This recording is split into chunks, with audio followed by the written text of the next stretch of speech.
It's the cold hard truth.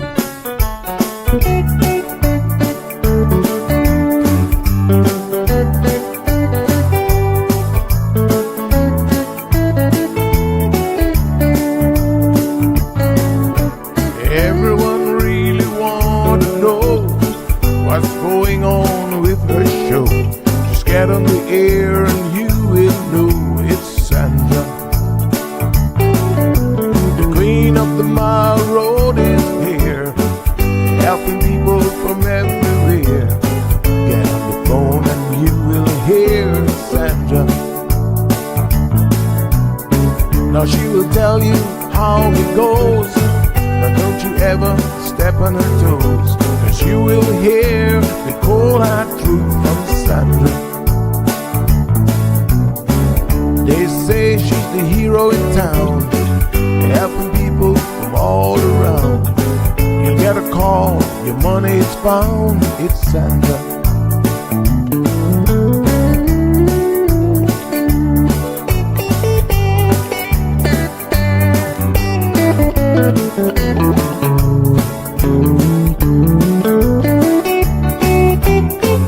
Some will call her late at night just to say that there is a fight, and she will not just leave it alone.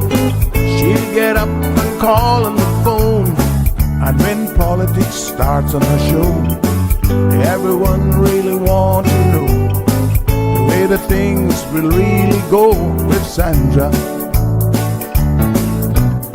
Some will start to criticize, get on the show and tell pure lies, but someday we'll realize it's Sandra. And when they start to argue again, she'll pull the heads to the wind, and soon you will be a friend of Sandra. 'Cause every day everyone wanna hear from Sandra. Every day everyone wanna hear from Sandra. 'Cause every day everyone got to hear from Sandra. 'Cause every day everyone got to hear from Sandra.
Good morning, good morning, good morning, K-Man. How is everyone doing this beautiful, what is it, Monday? Still getting used to the days of the week. You know, what happens when you've had a few days off? It's just mass confusion.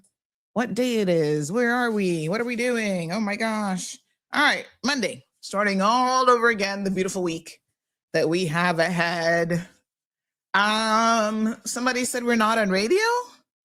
All right, I'm gonna have that checked on to see what is going on. Wagwan, because I don't know. We should be back to normal now. And we got a full day of discussions ahead of us, which we will be getting into here shortly. So yes, I trust that you guys had a wonderful and safe weekend. We've got a couple sad announcements that we'll be making here shortly. In case you didn't hear about some tragedy over the weekend, we'll bring you up to speed, unfortunately, on those things as well. So we continue full speed ahead. I am trying to arrange a few interviews this week around the whole Venezuela situation. We actually know someone who lives in Venezuela, but I've not been able to get a hold of her. So I'm doing my best to reach her. I really hope that she's not being severely impacted by this invasion because, as you know, over 40 people were killed, including some innocent civilians. So I've not heard from her, and I'm checking some additional contacts that know her to make sure that she is actually okay. Yeah, it's pretty wild, but we're going to be talking about that here this morning as well. So how was the weekend? Everybody had a good weekend? Yeah? Okay. Okay, honey chill. Let me think. Today's Monday. It was relatively uneventful. Saturday was like errand day, lots of work. So we got a lot done. Oh, I know why we're not on radio. Lord Jesus, totally my fault. Hold on a second. Okay. Forgot to press that button on my end. Ay. What a mess. Okay. Hi, Radio Land. Give me a thumbs up if you guys can hear me now. My apologies. That was totally my fault. I have several tabs that I need to deal with simultaneously in the mornings, and one of them connects me into the radio station. And this morning, I totally forgot to hit that button. So that's my fault. As I was sitting here thinking about it, I'm like, I mean, everybody knows we're back now to the regular schedule. So what could that be? Dun, dun, dun. Press the button, honey chill. All right, we're on now. Yeah, if I don't do that, we obviously cannot connect. So, lots going on. We started doing our polls again. You know, we like to take the pulse of the community on a lot of different things. So please participate in the polls. It's always interesting to see how people vote and what people think. So we have a couple poll results this morning that we're going to be discussing. Obviously, one is about Venezuela. We've got one about the immigration changes that are invariably coming down the pipeline sometime later in the year. And yeah, we got a lot to talk about. So let's do a recap of the weekend. First of all, before we go any further, I should extend my condolences to the family members. We had 2 deaths on Saturday, unfortunately. And, you know, yeah. So we had 2 deaths on Saturday. And, you know, it's no matter the circumstances, these things are difficult for the family members to deal with. And yeah, we just shocking, really, really shocking. So one was a gentleman, Thor Nicholson. Thor passed away over the weekend, on Saturday. I was a bit surprised at how young Thor is, actually. I was a bit surprised at his age, but he's only 41 years old. And he apparently drowned. So that's really sad. I mean, it's not often you hear of Caymanians drowning, especially in West Bayes, because they're pretty good swimmers by and large, you know? So, yeah, I mean, I was taken aback by that. I was like, oh my gosh, how did that happen? So not sure. I'm told it was at the sandbar. So maybe, some people go out there drinking and having a good time. I don't know. I think that sometimes you have to be very, very cautious in the water around alcohol in particular, because you just never know. It's one of those things where, you got to take it easy, honey chill. So let me move over so that the Instagram folks can, I think I need to adjust this camera because this is more centered, but then for you guys, I'm off centered. Hold on one second here. I think, yeah, let me adjust it just a little bit. Oh my goodness, I'm so sorry. I have to be looking at it to adjust it, so I can't even turn it on. Oh, the other way. There we go. Oops, too far. You gone too far, Biggs. All right, there. That's better. And I've got that flag right behind me that everybody can see now. So yes, morning, everybody. And Instagram, Bobo 103.1 FM, YouTube, Facebook, we got you covered now.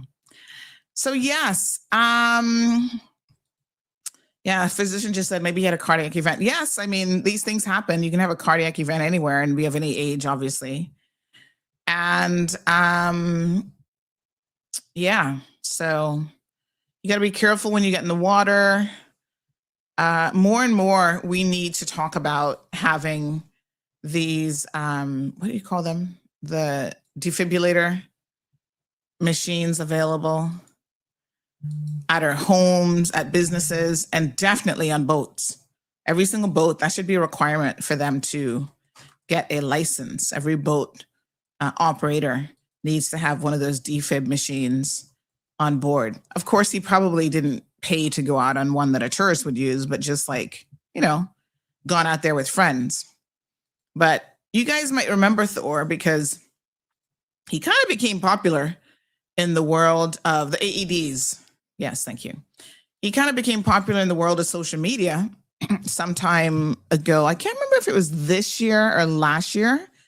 The years start to mesh together now, so don't hold me to it. But he was the guy, you guys might remember this, who was caught on video having an altercation with a female friend of his, which was his girlfriend at the time, basically knocking her out. Do you guys remember that video where she was like in his face? I think she was even hitting him and stuff. But at one point he just got enough and he got out and got up and just knocked her out cold. Kapow! And all of us were like, didn't see that coming. Like WTH. Yeah. So I think a lot of you remember that video. It went viral for all the wrong reasons, unfortunately. But yes, that was Thor. And now, poor thing, he's passed away. I understand he's only 41 years old. My goodness. Jeez. Very, very young, even for cardiac event. But, lifestyle does play an important role, folks, in the health of your heart. So all of us trying to make sure that little ticker keeps going for as long as it can. So do your part.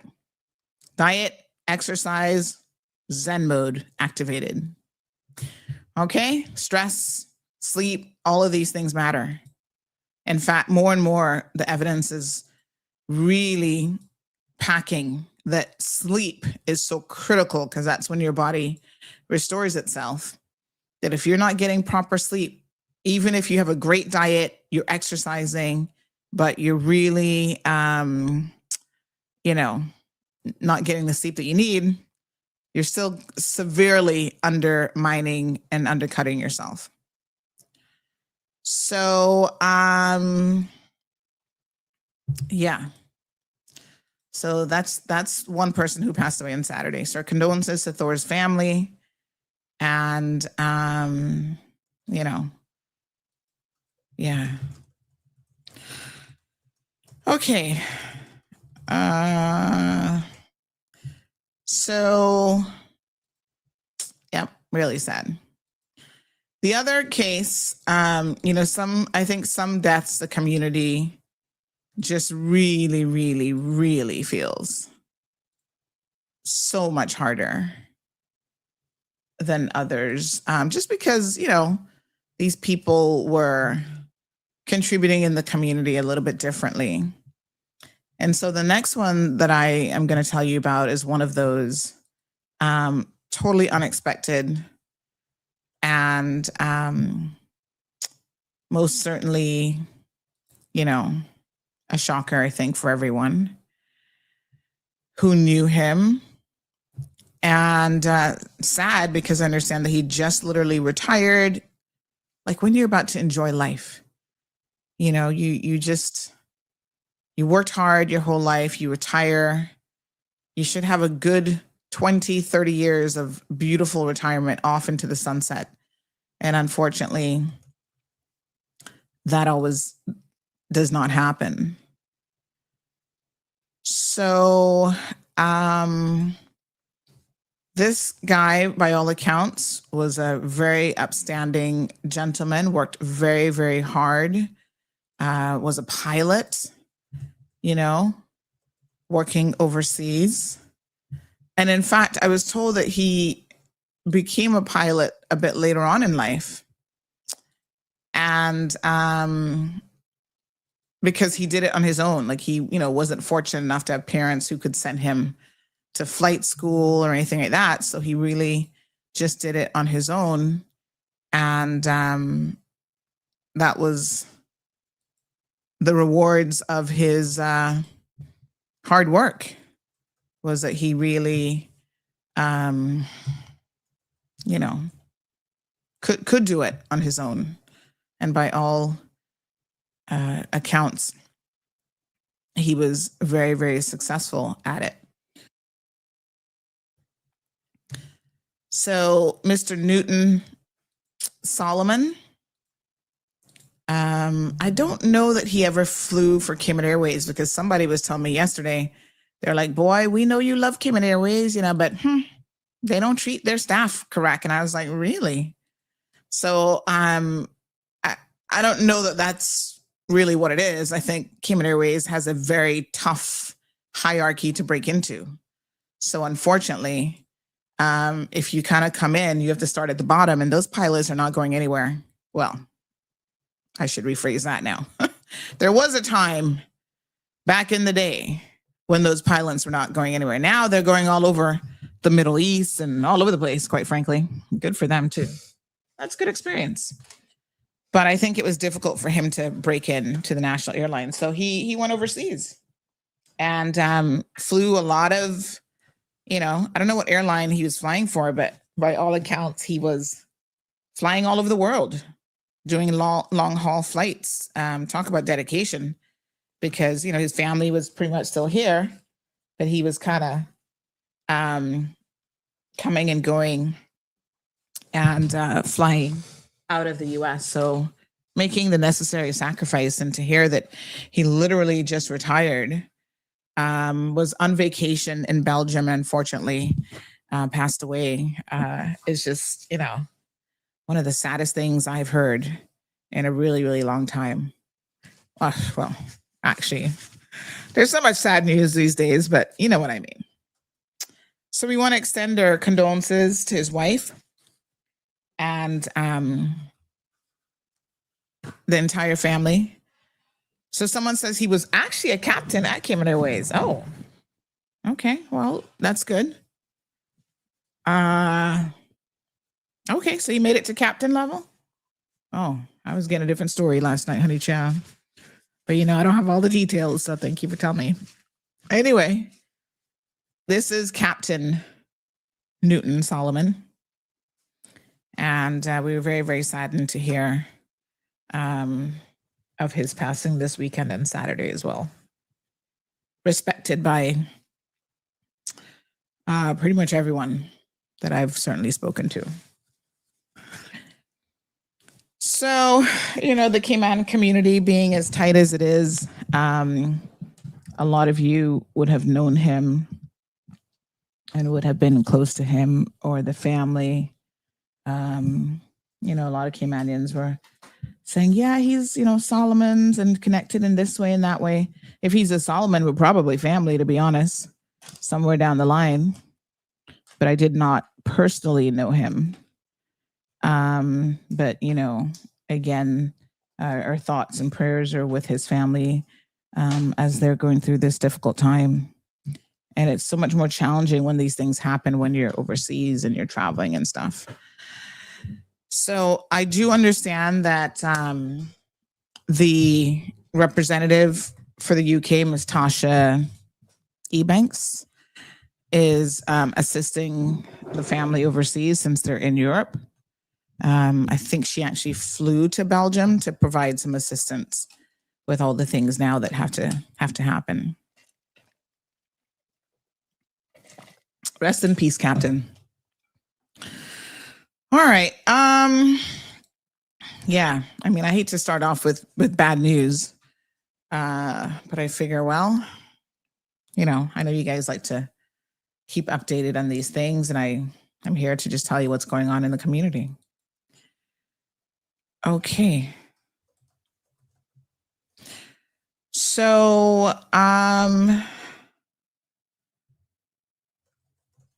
yes, some of you are still here with us.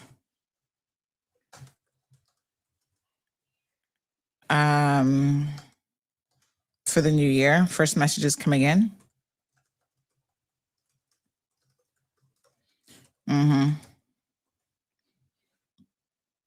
So, yeah. All right, let's move on from the sad news. So a lot of you were messaging me about a video, and it was posted on Everything 345. Someone said yesterday, oh, they're, dividing the community. And, as someone who sometimes we get that when we post stuff, I'm very, very cautious, and I make sure that we understand the context of what's actually happening. So big shout out to Jason and the guys over at Everything 345. Because I think there's a couple of things I want to say about this, and then I'll address the specific video very, very briefly, because it's not even worth it. I watched it and I lost 4 minutes and 43 seconds of my time that I will never get back, and I'm kind of low-key pissed off about. Okay, Kirks. All right, let's talk about it. So listen, the guys over at Everything 345, mad respect, they do something, very, very different than we do. There is a conversion and an immersion of news. I've been talking about this since we came on the scene, since 2017, 2018. We've had numerous shows about it. The world is changing. And so how media has been defined in the past is no longer what media is now. There are a lot of people who are holding on. I guess we feel a way about it. I don't know. Holding on to traditional media, a newspaper must be in print, or traditional radio has to be this way, or, y'all are holding on to something that is outdated. And not for nothing, but even our leaders do not comprehend and understand the new world that we live in, the new world of content creators and media and so forth. And it is interesting. I was watching an interview this weekend, in fact, with this girl, Nina Parker. She used to be at TMZ. She was like the only African-American woman on TMZ when they started back in the day. And she was talking about how, when she got there, there was no Facebook, there was no Twitter. Like those things came online a couple years after TMZ started. And I would not have even remembered that. I guess I wasn't really watching TMZ in the early days to even remember any of that. But a lot has changed, in the last 25 years. MTV is gone. We're not consuming information and news in the way that we once did. So there's constant changes that happen throughout the media space. Social media has now shaped how people learn and how people do things. Video shorts is where it's at. Even Facebook has now adjusted. They no longer favor long form content necessarily. They're pushing more of the shorter reels and stuff like that. So it's a very different world. And I guess if you're not keeping up, you're not in the space, you kind of see the changes, but perhaps you don't quite fully understand everything contextually that's happening. So everything 345 is kind of in a newer hybrid space, I don't see them as really straight news. I guess that's why they call themselves Everything 345. So they do a little bit of everything. And, some of it crosses over what we do. We do more, like I tell people, we're not just on social media doing social media posts. Everything 345 is, so they don't have a news website. They're not sitting down there writing stories. My daughter this weekend was asking me, she's more and more curious about what I do. So she's like, what do you do? And I said, I'm writing a story. I'm doing some research. Well, how do you research? And I said, well, it depends on what the story is. Sometimes I've got to talk to people. For example, one of the things I'm researching this morning is there was an alleged fire at Her Majesty's prison over the weekend. And there's not been a single, I don't know whose ministry the prison falls under, I have to look it up, but there's not been a single public statement about it. And prisoners, I understand some prisoners had to be taken to the hospital for possible smoke inhalation. So that's one of the things now that I'm trying to get the details on, and I investigate in different ways because government is not always easy to deal with when it comes to getting information. In fact, I was reminded on Friday, I think it's Friday, how much of my time I waste trying to get stuff through official sources. Government is a big time waster.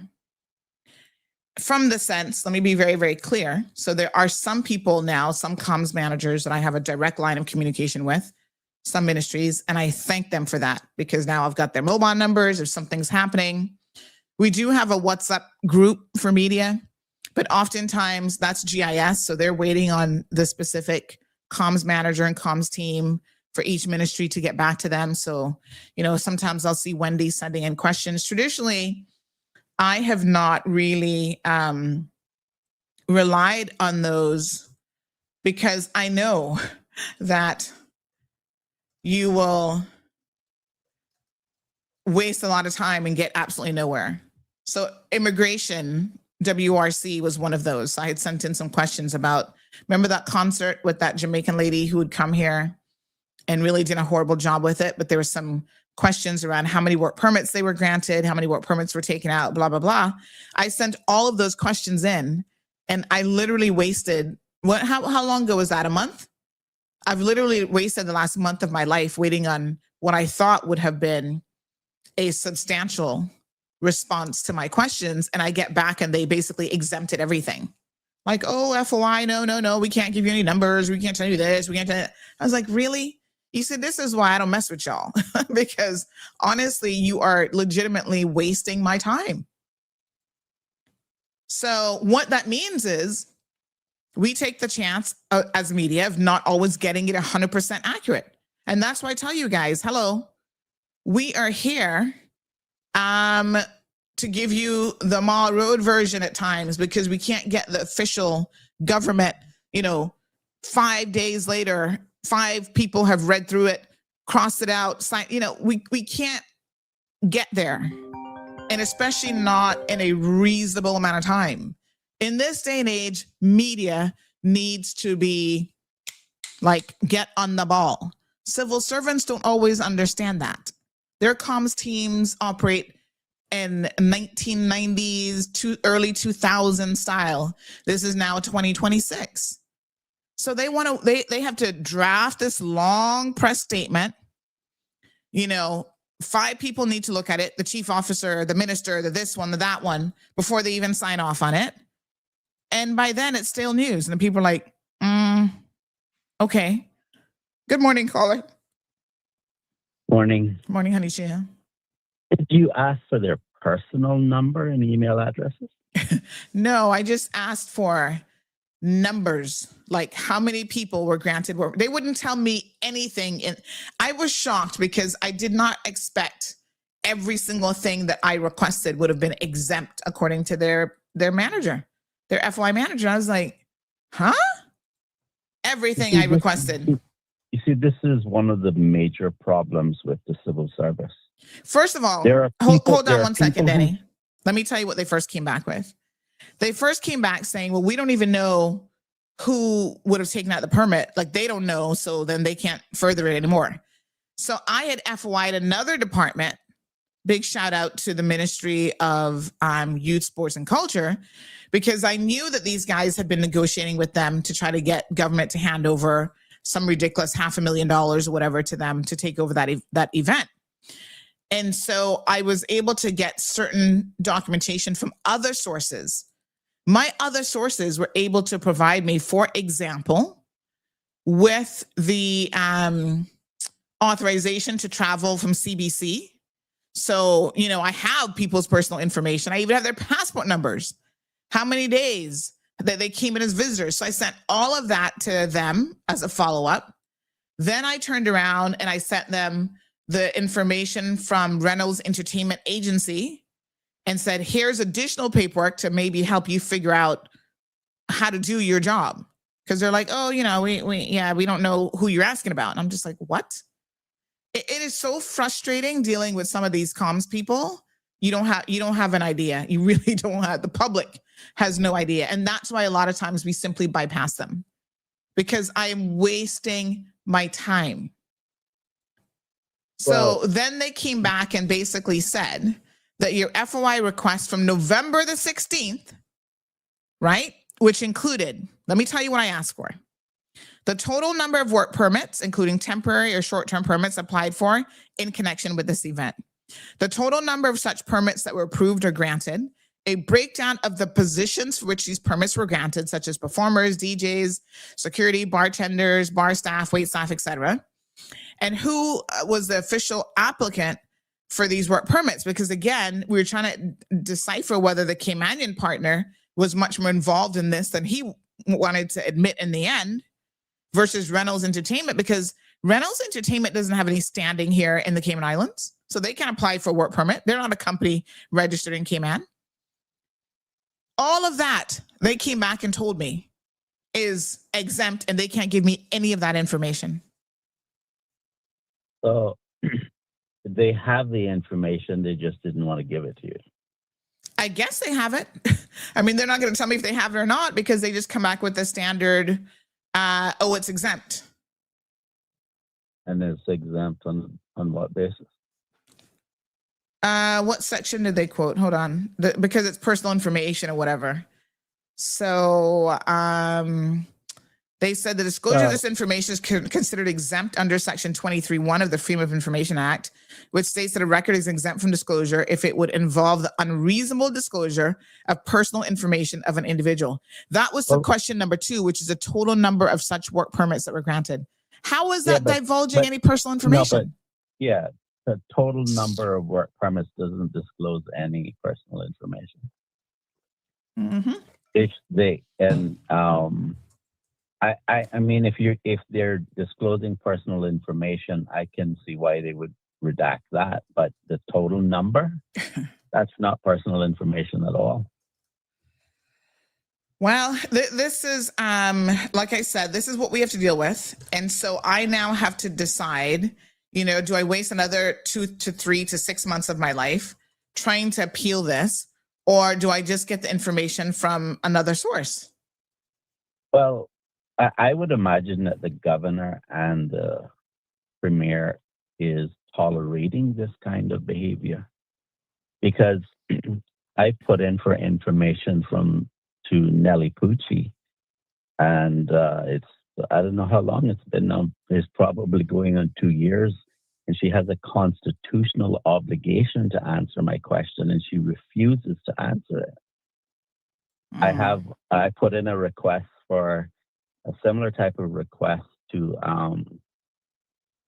the Parliament and Zena, and she refuses to answer the question as well.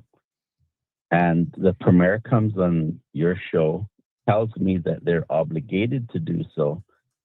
I raised the issue not only with him, but with the Speaker of the House, and they're pretending as if somehow that doesn't need to be answered.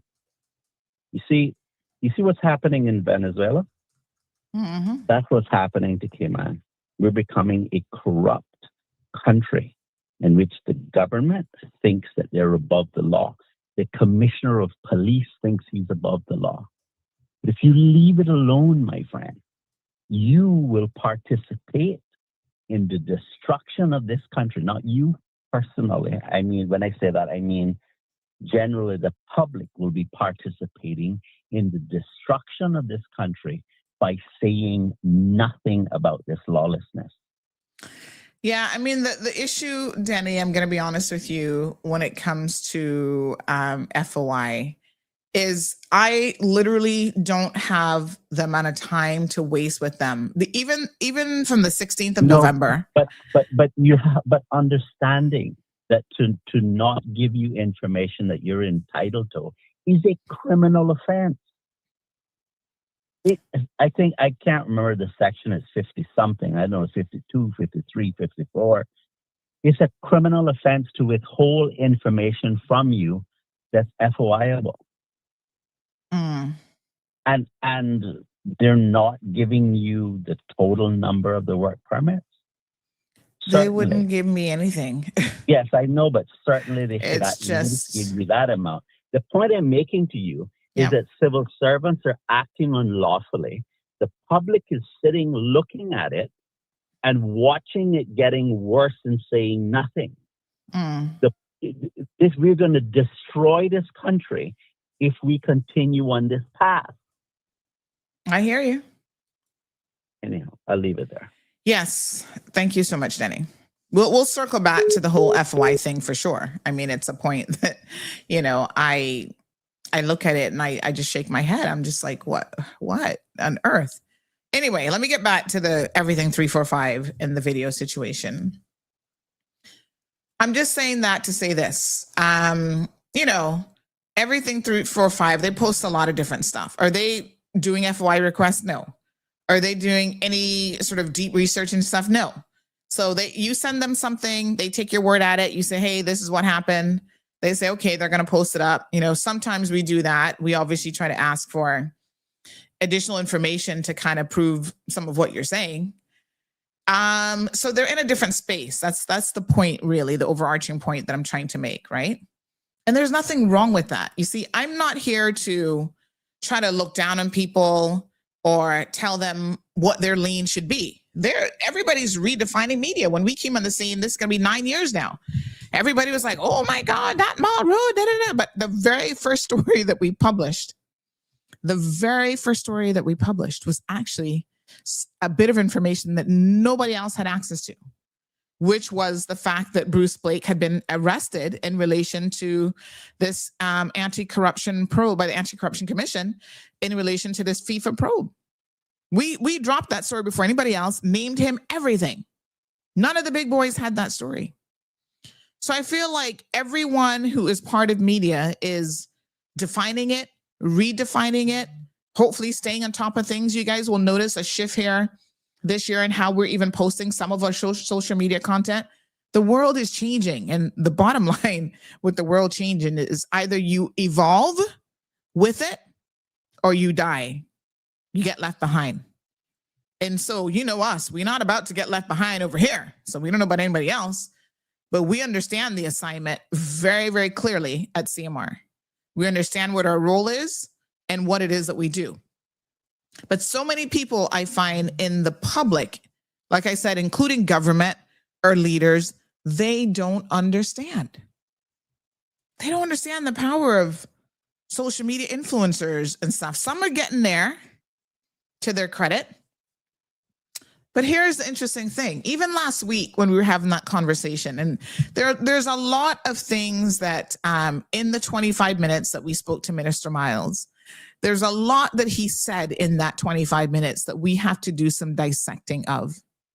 And I can't give it to you all in one bite because it's too much for you all and even myself to properly digest, because I'm still mulling over some of what he said. But one of the things he said, which I thought was really, really interesting, he said he doesn't go on podcasts. And I thought to myself, and I said to him, you heard me say, what is a podcast? Right? Because people use these terms, a blog versus a newspaper, podcast versus, and I'm just like, what is a podcast? Yeah. And he goes on shows that are either hybrids or entire podcasts themselves, but he doesn't even know that that's what that is. Take, for example, he's going on Tammy Suleiman's show. What do you think Tammy Suleiman's show is if it's not a podcast? The basic definition of a podcast, right, is a series of spoken word episodes that you can listen to on demand over the internet through using a phone or computer. Compass Media has their social media platforms just like we do. And that is the very definition of what a podcast is. It's a digital program that has multiple episodes that you can download or stream, and it can be in video format or audio. That either one fits the podcast definition. That is what a podcast is. So here, my brother is cousin, the Honorable Michael Miles on a podcast, and he doesn't even know that he's on a podcast. But he says it to try to discredit what we do over here. Like, oh, I'm not engaging with podcasts. I'm like, you do already. Even Radio Cayman. Yes, they're on traditional radio, such as we are, but they're still doing daily shows every single day that you can go on YouTube and you can recall. You can go on Facebook, you can recall, and you can watch them. That is the definition of a podcast, my brother. So you are going on podcasts whether you recognize it or not. I kind of need y'all to educate yourselves a little bit and get with the times when it comes to media and these sorts of things. But people say it to try to discredit what you do. So in the early days, even other newspapers, CNS did it, Compass, Cayman Mall Road blogger. And what's a blogger? Again, it's like they don't understand what you would call, a journalist back in the day is now being called a blogger. A blogger is just somebody who writes for a blog website, and they focus mainly on written posts, and they can do different things. You can have someone who focuses on travel, right? That person can be a well-trained and well-experienced journalist, gone and get a journalism degree, and still be blogging because they're doing it on a website, right? Back in the day, it was just a blog. Now those things they tend to focus on niche issues like lifestyle, tech, travel, news, whatever. So again, technically, that's not what we were doing with CMR at all, but that's how they wanted to define us. And you know why? Right? Is because if you can somehow separate somebody else, you can separate what CMR is labeled as, right? You can then say, well, somehow we're better than them because we're not a blogger. Well, I hope you know that bloggers research, write, edit, format posts, They have to know about SEO, search engine optimization, to track and grow their audience. They engage readers through comments, email, letters, social media, monetizing, sponsored posts, affiliate links, all this sorts of stuff. Right? So bloggers, by definition, focus more on written content than like video content. That's the difference between them and digital and content creators.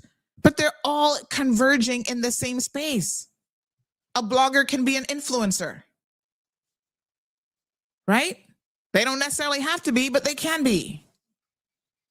And so you try to divide people with these terms that you yourself don't understand in a space that you have no experience about, you don't fully understand. But the reason that you're trying to divide people is because somehow, you believe that then you can put them in, okay, lesser than. Okay, so you're a blogger, that means that you're at the bottom of the totem pole.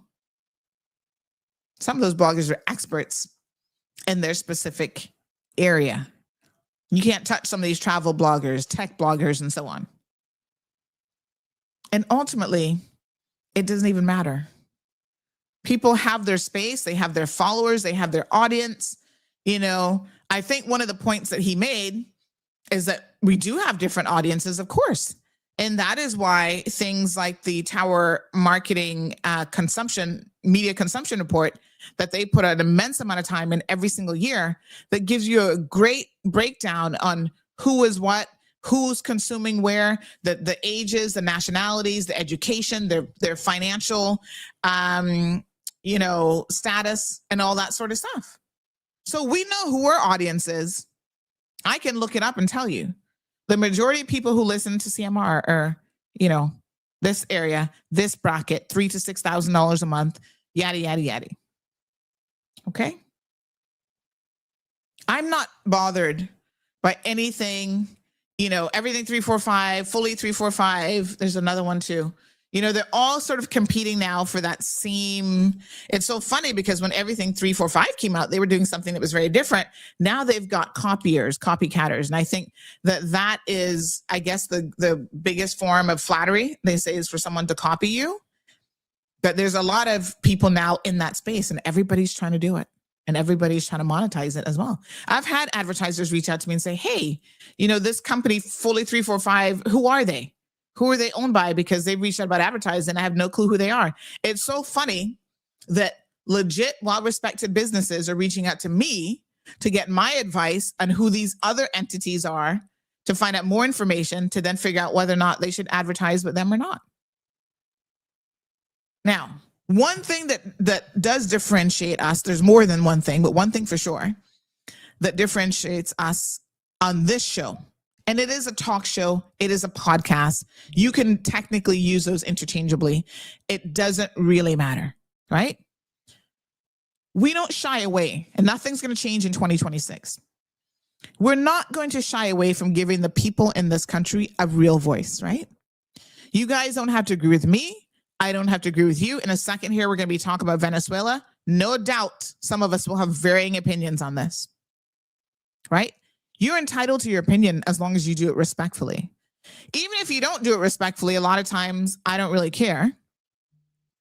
I will allow you to do so, right? But there is a line that I try to encourage people to, stay within that line, especially when we're on radio, because that is more regulated than social media.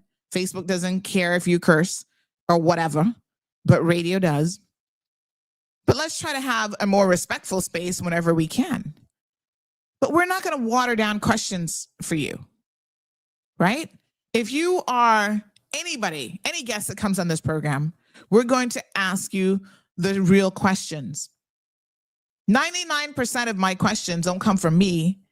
They come from the audience. Here's the other thing that we don't do on this platform. That's why some people won't come on here. We don't send you questions in advance. You know how many of these elected officials, people in the community, oh yeah, I'll come on your show, but I need to know what you're going to ask me. And I was like, I remember the first time a governor said that to me. And I kind of went, Here's the thing with CMR. I don't even know what questions I'm going to ask you, because I don't sit down and write out questions verbatim. You're not getting any questions. Ask anybody who's ever been on this show. Now, I don't know about the what's it called? The Radio Cayman, like their regular show. But I do know with what's the name of the business show? Not only do they tell you what questions are coming, they actually provide you with the answers as well. Some people are used to that, you see. They're used to knowing exactly what's going to be said. They're used to having a team sitting in the booth. Okay, you want to speak to the minister? What's your question? So that then they can type it to the guests, the host, and then the host will, show it up on the screen or whatever. We don't do that. If you're an elected member of the people, elected member of parliament, and you cannot come and sit down and have a frank and honest discussion with the people of your country and feel their questions without being handheld and have pre-written questions, there's something wrong with you. You're not ready for the assignment. You're not ready for the job. And for people to get up in their feelings about this, somebody said people feel like they have to be spoon-fed. We're not about that life over here. Right? Now, having said that, I must say that the majority of people, whether it's the police commissioner, remember the first time he came on? I mean, he answered questions. There's some questions he's not going to be able to answer for, strategic and security. He just needs to say, I can't answer that question. And then give a reason why. We're like, okay, next question. Let's keep it moving. So this platform, this is 2026. We will remain the way that we are in terms of engagement with you all, the audience. You get to ask your questions. You get to have them up on the screen. Sometimes I read them. Sometimes they're coming in very, very fast. So I don't get to read every single one, right? But we will engage with you. It is your country. CMR is your platform in the sense that why else am I sitting here? I'm not sitting here for my own benefit talking to myself. So when the elected officials come on, if you have questions for them, they must be prepared to answer the questions.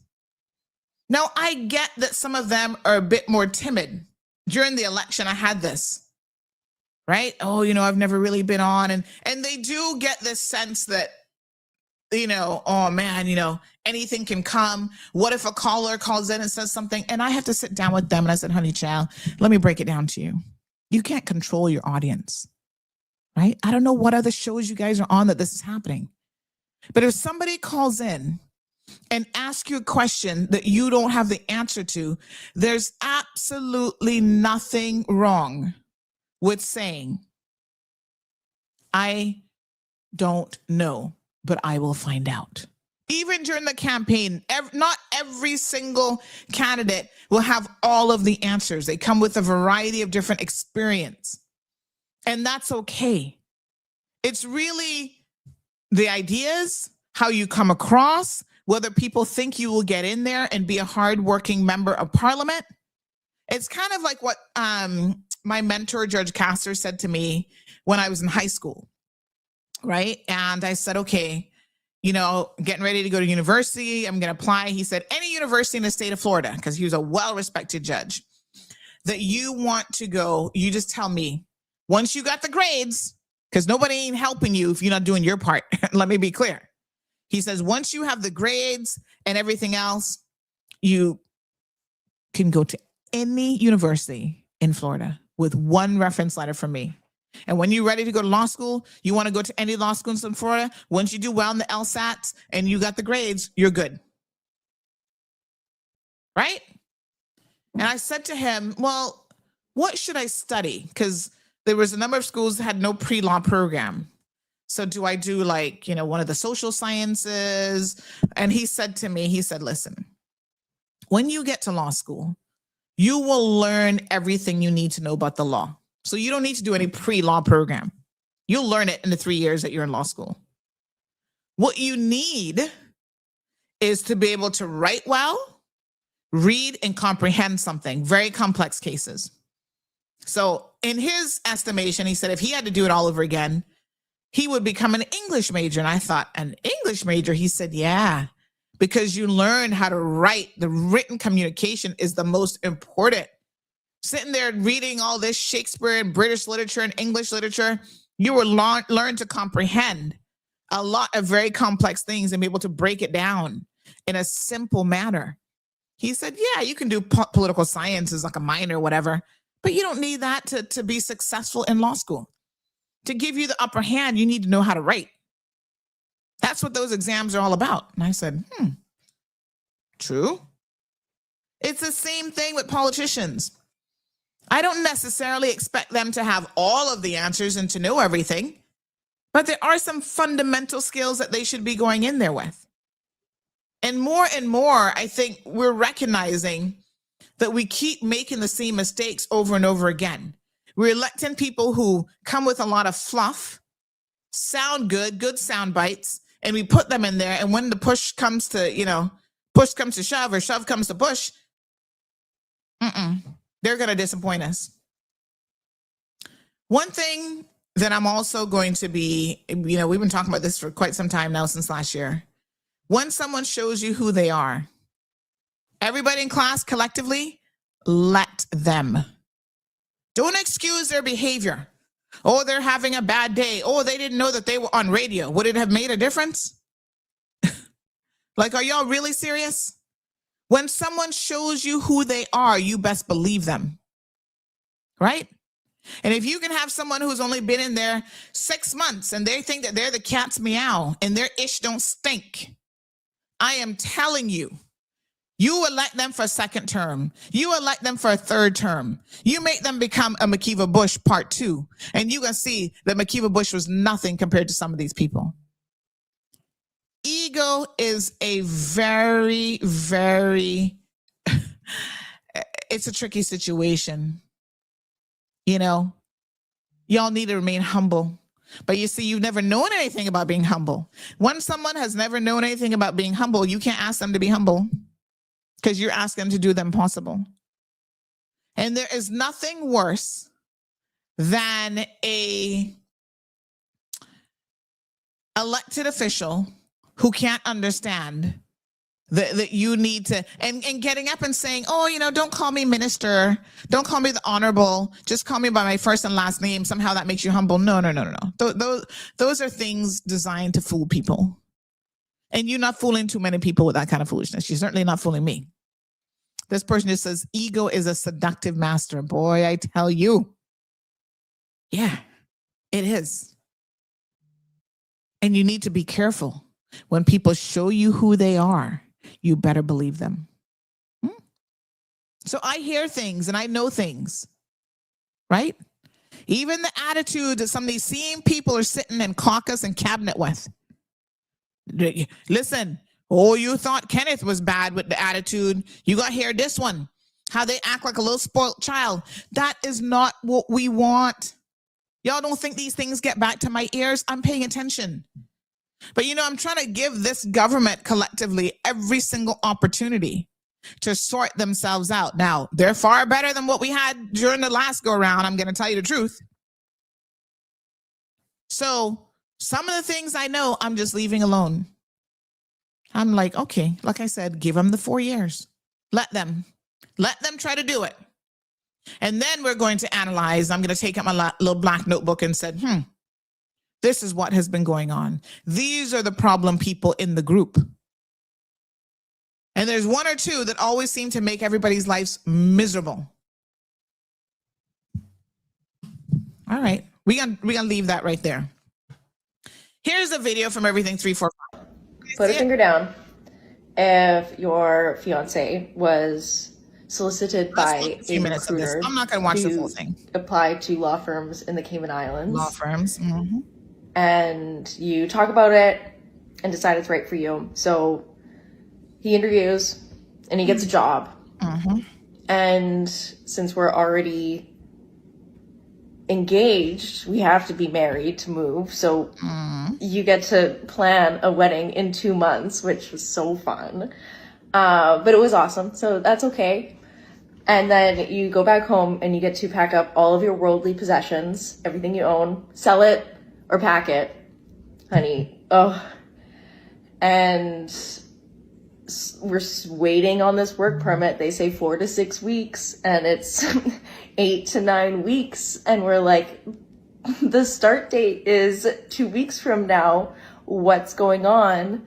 And they're like, okay, let's push the start date. So you end up going on a honeymoon to Portugal for 2 weeks, but then they push the start date again because you still don't have a permit. So you extend in Portugal for another week, which was also really nice, but you don't have a home.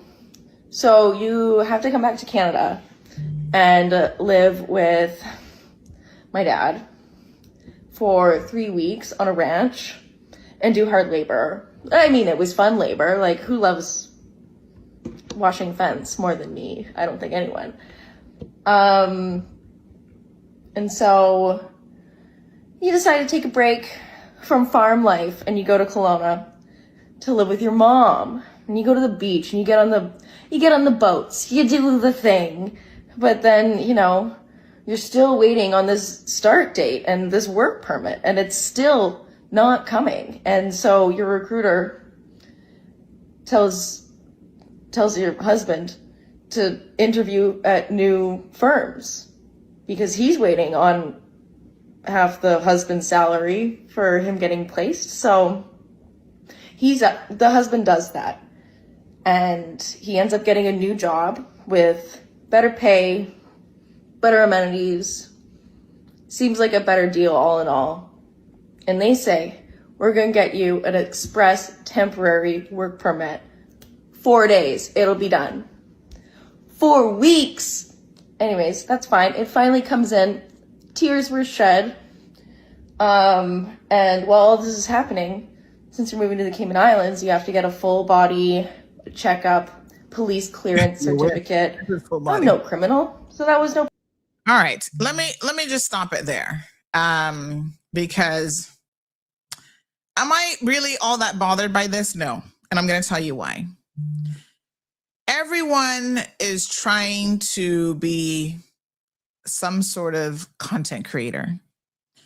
She's so boring, poor little thing, bless her heart. I don't know who the hell she is, but she is boring. It was hard to listen to 4 minutes and 32 seconds of this. I'm going to tell you the truth, right? And I get very, very clearly how Caymanians feel about expats coming here and living their best life. You know, I don't have an issue with them living their best life. Let me be very clear. I don't have an issue coming here with them even coming here. I think the issue is we're just saying, listen, the pie is so big. Caymanians have to they're the ones first in line to get a piece of the pie, just like in any other country. I fully support that. That doesn't mean that we're going to hate you. That doesn't mean that we're going to abuse you. That doesn't mean that we're going to get salty every single time we hear one of you coming here to get a job. Some of y'all would be better served probably staying off of social media. This young lady wasn't rude.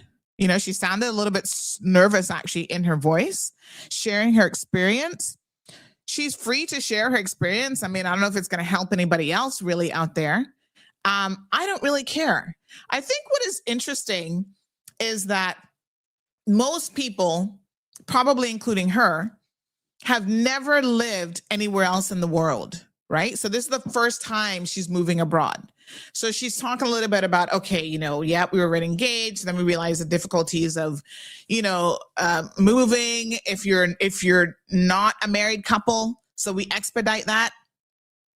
I've done the exact same thing myself. When I was moving back home, right? Before we made the move, because we were planning a year in advance, we were looking at the logistics of everything. Okay, already engaged. We're going to get married. That's where we're going. We've been in a relationship for years. I said, well, it makes sense for us to do it beforehand as opposed to afterwards. It's a lot less complications in terms of our lives, paperwork, all this sort of stuff. Who doesn't do that? That's part of planning your life. So she wanted to share this snippet of experience moving to Cayman. I'm like, all right, whatever, lady. Clearly, you've never moved anywhere else. And you think this is newsworthy to someone, you know, that's fine. I mean, whatever. It's not really. A lot of Caymanians don't know what it's like to have to move to somebody else's country. You know, I've moved twice. I moved as a child, so there are elements of that I would not have had to have handled and I wasn't aware of. When I moved back to Cayman as an adult, I very well remember. It was a long process. I was having like $1,200 a month phone bills because this is back in the day when there was no competition and Flo was charging you whatever. And, you know, I came first to try to get a job, get a place, get more settled before my husband came. And it was like, I think 6 months I was here by myself before he could even come. Back in those days, we didn't have no Instagram, no TikTok, no Facebook, no YouTube, no shorts, no reels, no cameras to be doing this kind of thing. And nobody, quite frankly, would have probably cared all that much. But now everybody wants to share every little snippet of their lives. What she has shared in and of itself doesn't really bother me. I'm not hating on whoever the heck she is. I'm not hating on her. It's the people who are nasty, who want to get on these platforms and hate on Cayman, telling our leaders to go suck their mother, telling our government, saying stuff about Cayman Airways. Those are the people that I legit have an issue with. Now, she was on here saying something that was anti-Caymanian, anti-Cayman Islands. I would have an issue with that. She's just talking about her experience from her perspective of what happened. The work permit. Yeah, those things happen no matter where you are in the world. If she was a work permit holder going the other direction from Cayman to Canada or any other country, she would understand that this is part and parcel of the process. They can give you an average time, 4 to 6 weeks. Well, that depends on a lot of different factors. So it doesn't necessarily happen in that timeline. Now, I do think it's interesting that her husband is a lawyer and in the legal profession, which I know a little thing or two about, right? He was so easily able to get not 1, but 2 work permits. That's something that we could talk about. Yeah? Through a recruitment agency. Someone said, how many Caymanians are out there looking for a job as lawyers? Well, I don't know, but I'm assuming they're not all employed. And they don't have the opportunity to get employment that easy. Now, I, again, don't have all the details here. I don't know what firms he applied with, what firms he was recruited by. I don't know any of that. But what I can say, based on what she shared, she had a pretty easy time of it. None of that is earth-shattering. None of that is difficult. You know, I think that if you guys want to not end up on everything 3, 4, 5 with people in the comment section going, ugh, I just wasted 4 minutes and 32 seconds of my life listening to you, woman. Maybe not put this stuff on social media. Like, what's the point? What a pint. Are you hired now in the Cayman Islands, you yourself, as an influencer? I'm really curious to know what her job is. But this is it. And I can't tell y'all really what to do. I'm just making suggestions here. Everybody wants to be an influencer. Remember when we were talking about poor Serlina the other day? You know, she wants to be an influencer, showing you her life in the day, a day in the life of. Like, that's the thing with these influencers, where you see what their day is like. You know, everybody wants to get thousands and maybe even millions of followers. You want to be in that space, right? You want to look beat. You got to put on the makeup. You got to live this lifestyle, this pretend lifestyle that a lot of people know isn't even real. That's why you're arrested for stealing from a salon. And I'm telling you guys, rethink your formula for why you need to be on social media, why you need to share every single aspect of your life. What you're getting from it, the pressures that it's putting on your mental health and wellness. I follow some of these content creators, and I can tell you that a lot of them have mental health issues. All of a sudden, you see them disappear from their platform. You're like, why? What happened? Oh, you know, it's pressure trying to keep up the numbers, and they're always number watching. That's why I don't monetize anything at all. I've never signed up to be monetized on YouTube, Instagram, Facebook. I don't care about that. Because the pressure that it puts people under, oh man, well, that one video went viral. How did I make it go viral? I need to keep up. I need to do. Y'all be stressing yourselves out about foolishness. You just have to be authentic, sincere, honest. People will eventually find you and listen to you. So, I mean, I don't know what she got out of this. Now I guess the husband, I don't know if anybody's figured out who she is and who the husband is, but some bad press because people are like, girl, bye. It's just stupid. But it's also stupid that we can waste a lot of energy on this woman. I'm going to be honest with you. I don't know how many views it got on everything 345, but she doesn't seem to be the problem. Right? Now, like I said, if her attitude was wrong or different or whatever, then I'd be like, if she was coming here with a sense of entitlement, she isn't. She's just sharing her little experience. And I'm like, okay, whatever, lady. Aisle 2025 says it seems that the husband is a lawyer and there are any Cayman lawyers out of jobs. The profession is always in need of more. She's allowed to talk about her experience. That's how I saw it. I mean, I don't really care. I'm not that bothered. Jessie says she would have had to do all the same to move to Canada. But you see, the difference is, Jessie, is a lot of people don't know what it takes to live in somebody else's country until it's your turn. So she's a Canadian. She's lived there her entire life. This is the first time she's ever lived abroad, I'm willing to bet. First time she's ever applied for a work permit. The first time she's ever gone through that process. Of course, it's like probably somewhat stressful for her. I mean, I don't know. Sounds like she had a pretty easy time of it, actually. Delays, yeah. Dominique says respectful disengagement keeps the show interesting and engaging. CMR is the standard. Good morning, caller. Welcome to the program. Good morning and Happy New Year to you. Happy New Year. Is this your first conversation for 2026? Sorry? I think so. This is our first chat for 2026? I think so. I think so. Well, yeah. Happiest of New Year's. Although I did wish you a Happy New Year. Probably on the 31st before we hit the New Year. Yes, I think it was New Year's Eve. I think if I didn't say it, I know I wrote it. So, but anyway, if you would allow me to, well, I guess I have to ask the question first.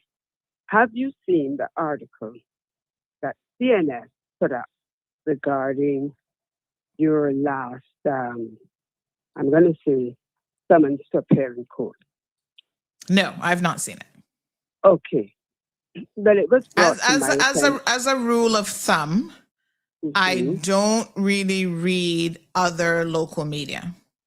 Okay. Yeah. And then that's just so that I don't, because the primary reason I don't do it is because I don't ever want to, like if I have to write something afterwards, it's weird how the brain can steal from people and you don't even know that it's stealing from people. Yeah, so well, I like to not really do lot that. Of brains work that way once they've seen it. Yes, it's like a subconscious thing where even sometimes the same verbiage and stuff you end up reusing. So I don't tend to read anything local. Okay. Well, the reason I asked the question is because I don't follow CNS either, for my reason. I don't have to say so. But it was brought to my attention. So I did go on and I read it. And of course, I read a lot of the comments, not all, but a lot of the comments. And it was, I don't know the word to use right now, but anyway, my name was singled out. Oh, in one of the comments. Really? Yes. And if you give me a second, I can read the exact comment. Okay. Just give me a second, please.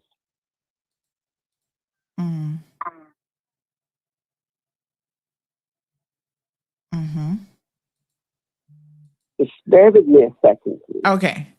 All right. Yes. So I have it here. This was a person's comment, in response to the article that was put up, and I guess other comments that were put up. And so, and of course, these people post anonymously, so, you don't know who they are. Right. But obviously, they listened to you. And I guess that's why they wrote this. I'm assuming that they wouldn't have been the first time that they've listened to you. I don't know if that person is listening to you this morning. But I'm going to read it, and then I'll say This is what the person said. They said, when she holds court on her live stream, like she did today, and this was written on the 30th, like she did today, to some defenseless child who owed less than $500, Okay.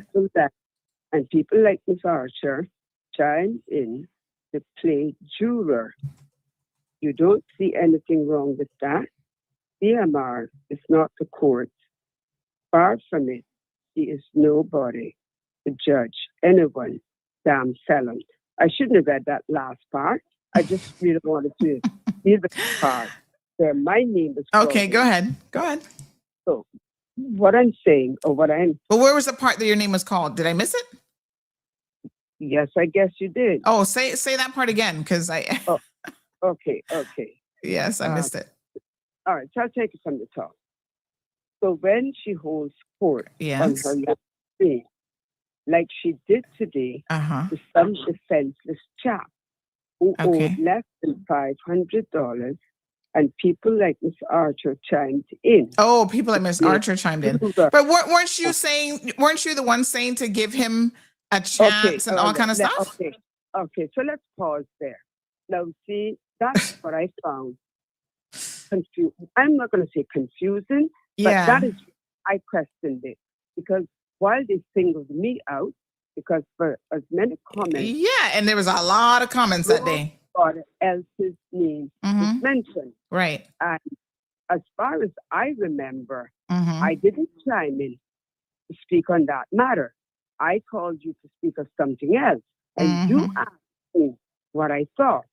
And I'm sure you remember what I said, because I said, give the guy a chance. Yeah. And so on. But I'm not quite sure what, in other words, I'm not sure if this person is speaking, like agreeing or disagreeing with what I said. Yeah. But in the event, can I just say something, Miss Brenda? Hold on. I want to say this, and I hope that person is listening, because what I want to make very clear is, in the event that person misunderstood what I said, then I would encourage them either contact me personally and say to me so I can explain, or go back and listen to that section of your show. Because I clearly did not agree with you or the majority of people listening and saying the guy was a scammer and whatever else that was said. And you will remember that. Yeah. So why I singled out and labeled a juror, I'm not sure. I'm not saying I'm offended by it. I'm just saying I don't understand why I have to be singled out. So I just wanted to put that out there and make that clear. I'm sure whoever it is, I'm sure they're listening, because these people have a lot of time on their hands. I was being very fair to the guy, as I would have been to you or anyone else. I believe in second chances. Even if you are not genuine, you can't say at the end of the day, I didn't give you a chance to prove to me then that I was wrong already, or that your intentions aren't good. So I just wanted to clear the air with that. Yeah. I hope that person is listening. I appreciate it. I don't write comments behind anonymous. Anything that I write, I state my name. By now, everyone knows my voice. I know that I am not very popular on your show because of my opinions, and because I will challenge you if I don't agree with you. But that is life, and that is a big part of life, because we have to learn to accept and understand that we must, not that we should, we must learn to disagree respectfully. We can always agree to disagree, but it must be done respectfully. And at the end of the day, life should go on. That's me. I know not everyone is capable of doing that, but I'm not responsible for them. I'm only responsible for me. So when I say something to you and I'm not agreeing with you, it doesn't mean I don't like you, It just means I don't agree with what you just said. Yeah, I mean, I or what would you don't, Miss say? Brenda. I think you're wasting your time on some anonymous person who's just trying to, just trying No, but to what be I troublesome. but I mean, I wish that they had I, sort of explained it a bit yeah, more I since don't, since yeah. they took the time to single me out. I'm not sure why. I'm not saying it was a bad thing. I'm just saying I don't know why. And maybe they meant exactly what you and I are saying right now, but they didn't say that. And so it leaves it in the air for anyone who didn't hear it to then wonder what I said. And I am not so stupid to think that I'm the most popular person. Quite to the contrary. And I want to say this. There's an African proverb, and this is what it says. A speaker of truth has no friends. And I've lived long enough to know what friends are and to know who my friends are. So at this stage in my life, I'm not looking for friends. I'm maintaining my relationship. So thank you very much. I appreciate it. I just wanted to say, have a wonderful 2020. Yes, thank you. Thereafter. I appreciate it. Thank you so much. Listen, who knows what this person meant? Here's the thing with these social media comments, right? As I live my life, I learn more and more that you just have to ignore these people. Everybody's entitled to their opinion, just like everybody's entitled to, you know what? They're bonky. Put it a nice way. And one thing, and this is, I'll agree with this. I think Michael touched on this, and I'll agree with this.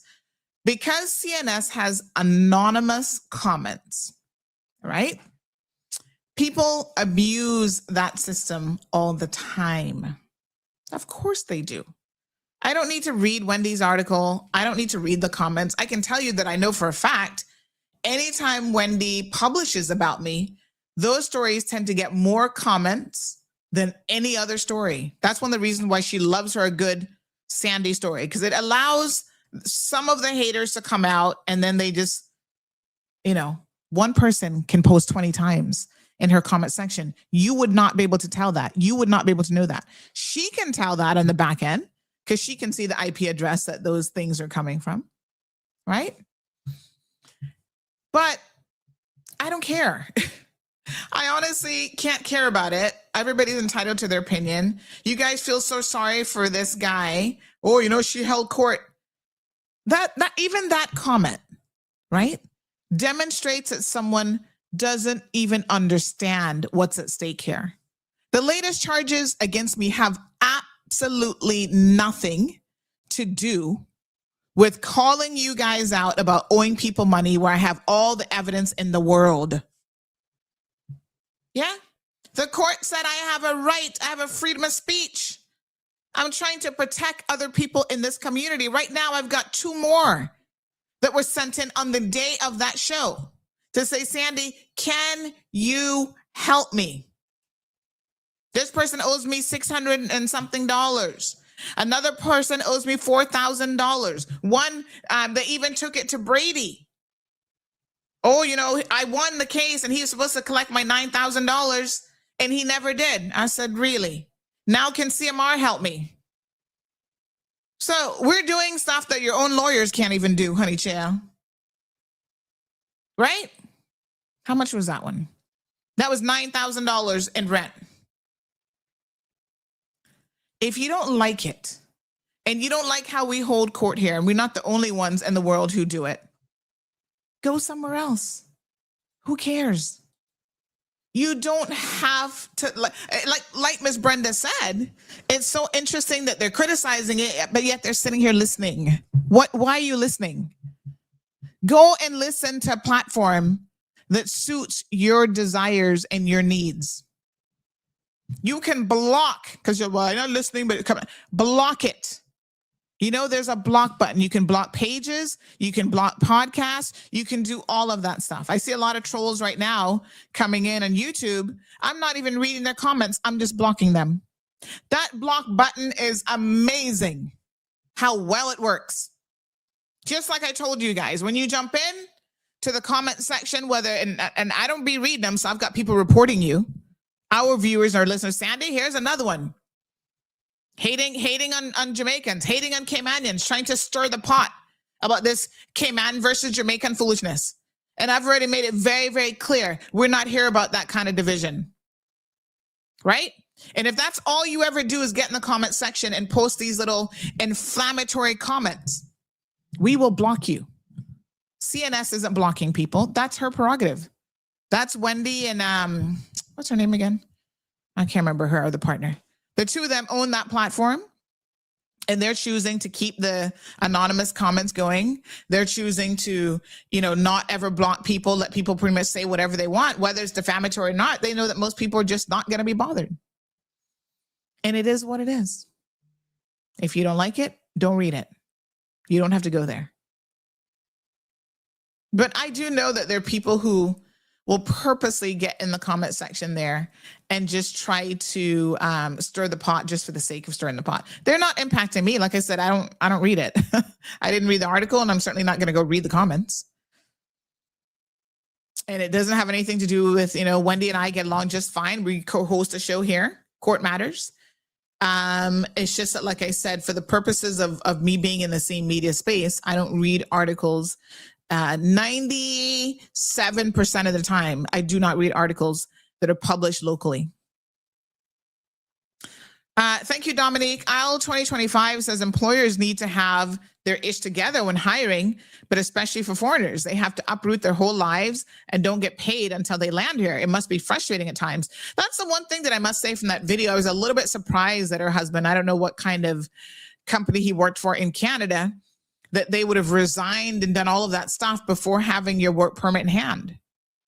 No. You got to, smart move 101 when you're moving to a whole new country, and I would advise this to anybody, is make sure you have your work permit in hand, because no work permit is guaranteed. What if they came back, our government denied your work permit, girl? Then what would you have done? And the second one got denied too. So don't jump up and give up your apartment, move your whole life until you've got certain things firmly in hand. And the one thing you need, honey child, is that work permit. You need the contract from the employer and you need the work permit. So they were taking a chance. Very much so. Real Deal says she should speak to the people who have to deal with immigration services in the USA, and even worse, Canada. Talk about frustration at the max. And again, for many, many years, I have a Canadian friend. She's since moved back to Canada. She's got some half Caymanian children. They don't live here. She left with them to go back to Canada when they were very, very young.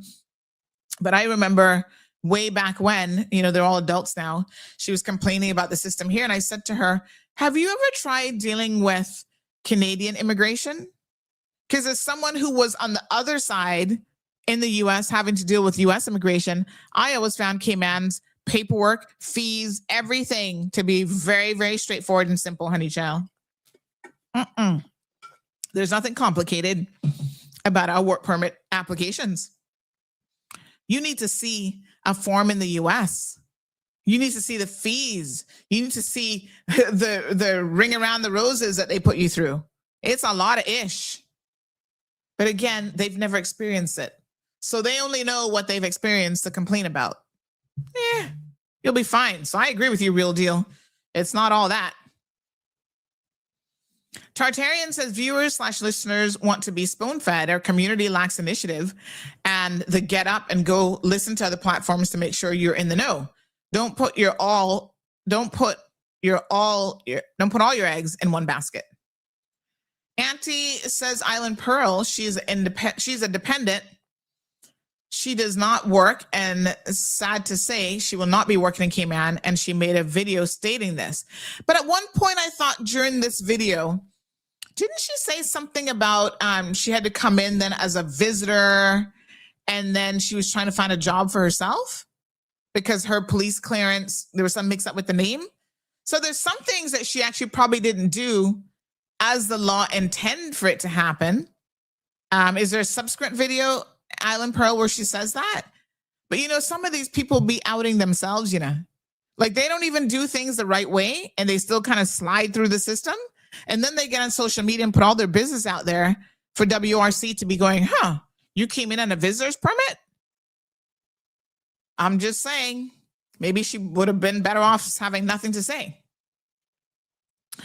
Scott says, I think the takeaway is what everyone already knows, the work permit process is currently broken more so than ever. Well, it's so easy that, I mean, it's just, Gabby's asking if you can make money off of TikTok in Cayman. Don't think our country can join the Creator Fund. I have no clue. I honestly am not the person to ask because I've never researched it. I've never looked. I don't have a clue. IL 2025 says the comment section of everything 345 is horrible. It's not a good look for us, what people say in there. Again, you know, most of us are not trying to curtail freedom of speech. I saw some comments this week, and I don't know if this is Jonathan Adam that calls into this show, but I was very, very taken aback by these comments because they were rude, they were name calling. And so I saw those with my own two eyes. And I really hope that it's not the Jonathan Adam that we know, because the comments were actually really, really disgusting. And I would be very, very disappointed if that was our Jonathan. Now, the person doesn't have a profile picture, so it is difficult to say which Jonathan that is. Let me go see if they have any followers. Oh, I'm actually a friend with this person? Oh, wow. I'm guessing that's the Jonathan Adam then. Jonathan, I was very taken aback by these comments. I didn't realize I was even friends with this person. But when you're saying stuff like, I'm going to give you all an example, mindful that it's still 9:05, so I can't say everything that was said, but you guys can read it. He replies to Rashanta, big shout out to Rashanta, went to law school with her, says, suck salt you, and then uses the Spanish term for a loose woman. I would be very disappointed if Jonathan, were you smoking something this weekend? What were you on? Right? Here's another one. Suck salt, you coven of socialists. That sounds like something Jonathan would say, to be honest. I don't know what the hell a coven is. Of socialists and communists. And then he uses a Spanish curse term.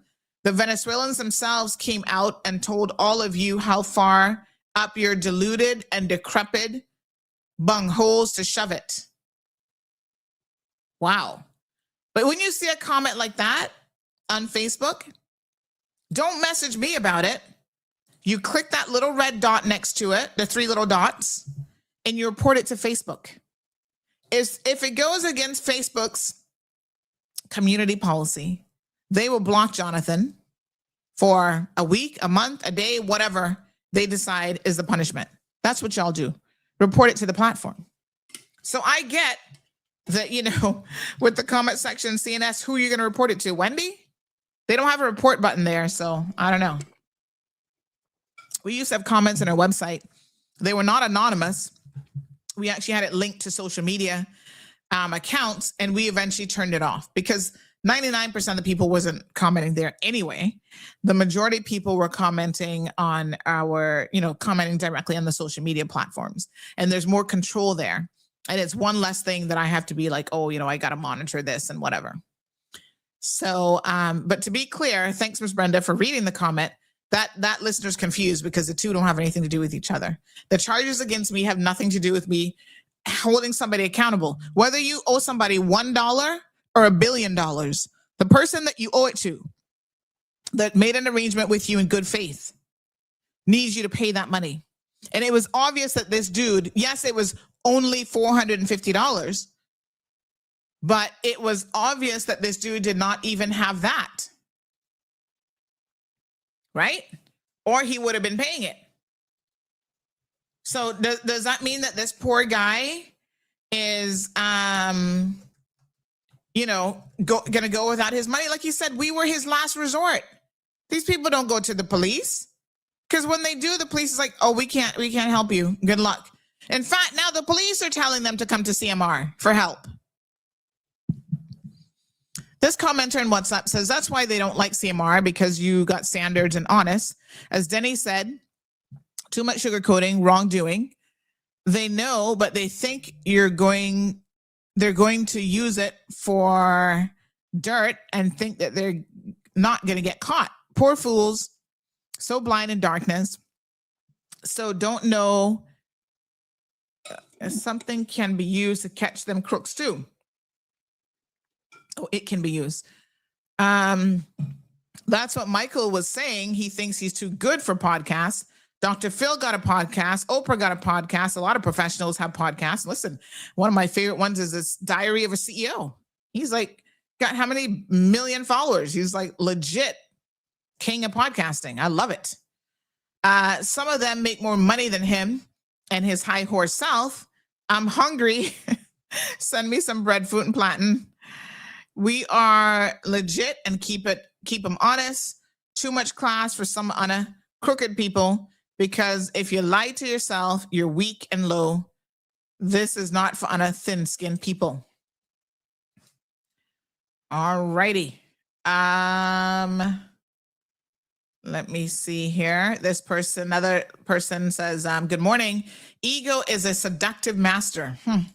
I saw this and was laughing. Preach. They have a sense of entitlement and the belief that they are the cat's meow because they're from the US, Canada, the UK, etc. Well, I hate to tell you, but the rules are for everyone. So you get no special treatment because you're from any of those places. And, you'll be fine. I'm sure of that.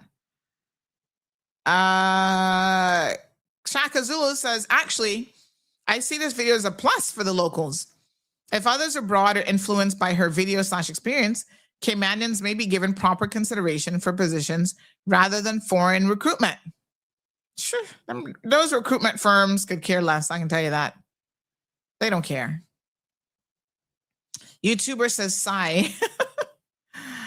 Ms. Dawn says, yes, Ms. Brenda was sympathetic towards him. She really was. So I don't know what that comment again. The person, I guess, was half listening. I don't know.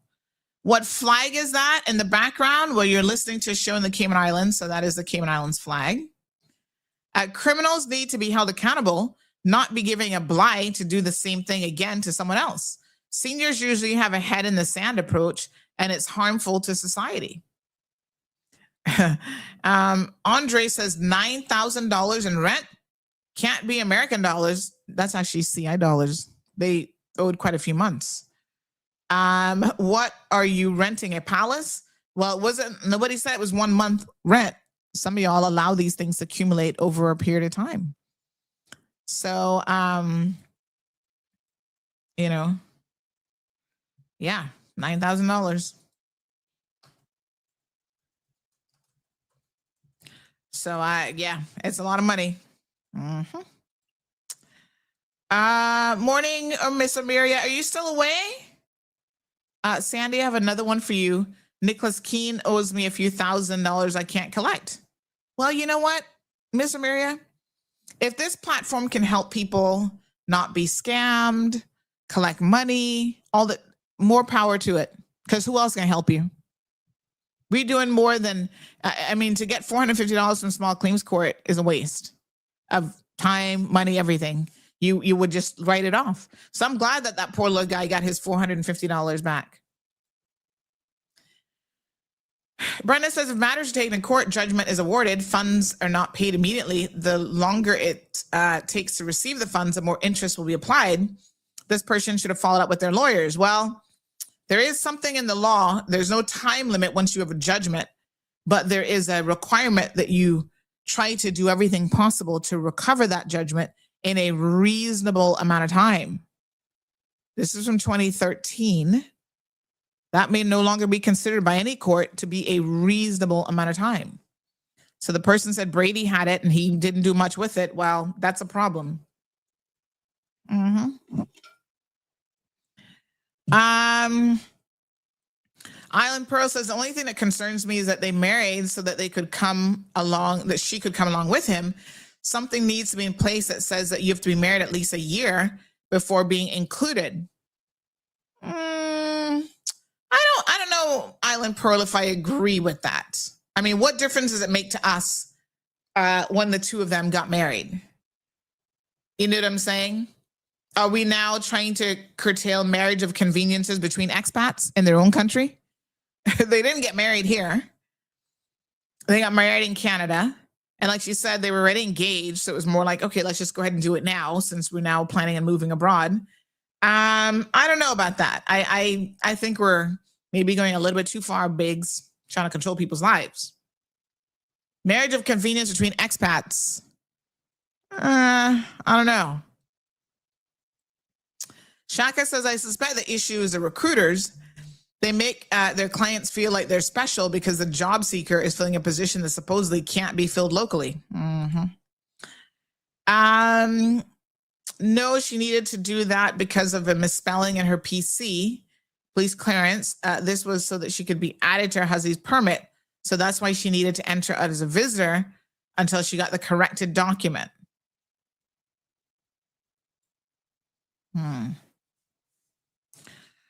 Okay, Isle says Cayman isn't on the creator fund, but foreigners that move here can set it up from their own country for TikTok and stuff. Okay. Ms. Brenda says maybe it's because they're too used to being treated special. They're mostly of this misconception that everything they see on TV and lately published in books are true. Then when they have to deal with reality, hence that post. I don't know. I mean, most of them, you know, I don't even know how they hear about the Cayman Islands sometimes. I'm like, how did you hear about Cayman Islands? All the way in Saskatchewan? Some of them be coming from the dark corners of the earth, and you're like, you found us how?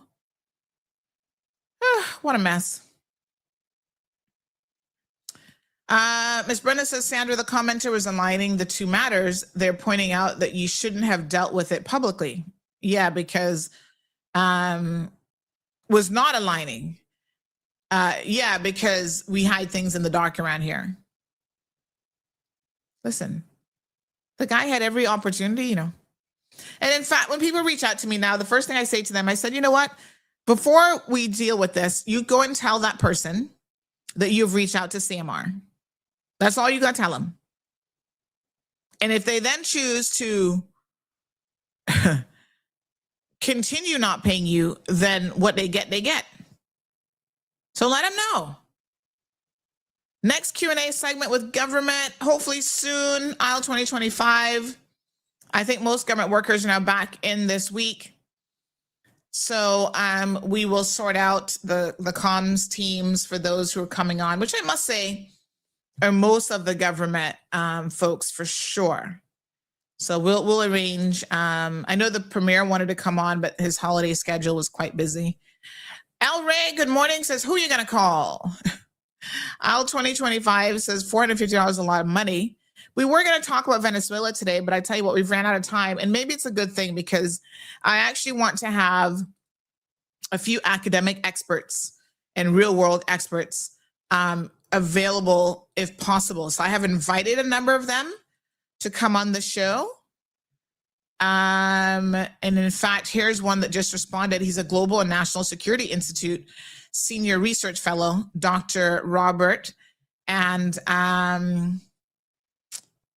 yes, he is. I'm going to respond to them here shortly because he's interested. He just wants to know a little bit more about the perimeters of the show. So that's fantastic. So we'll book that sometime this week.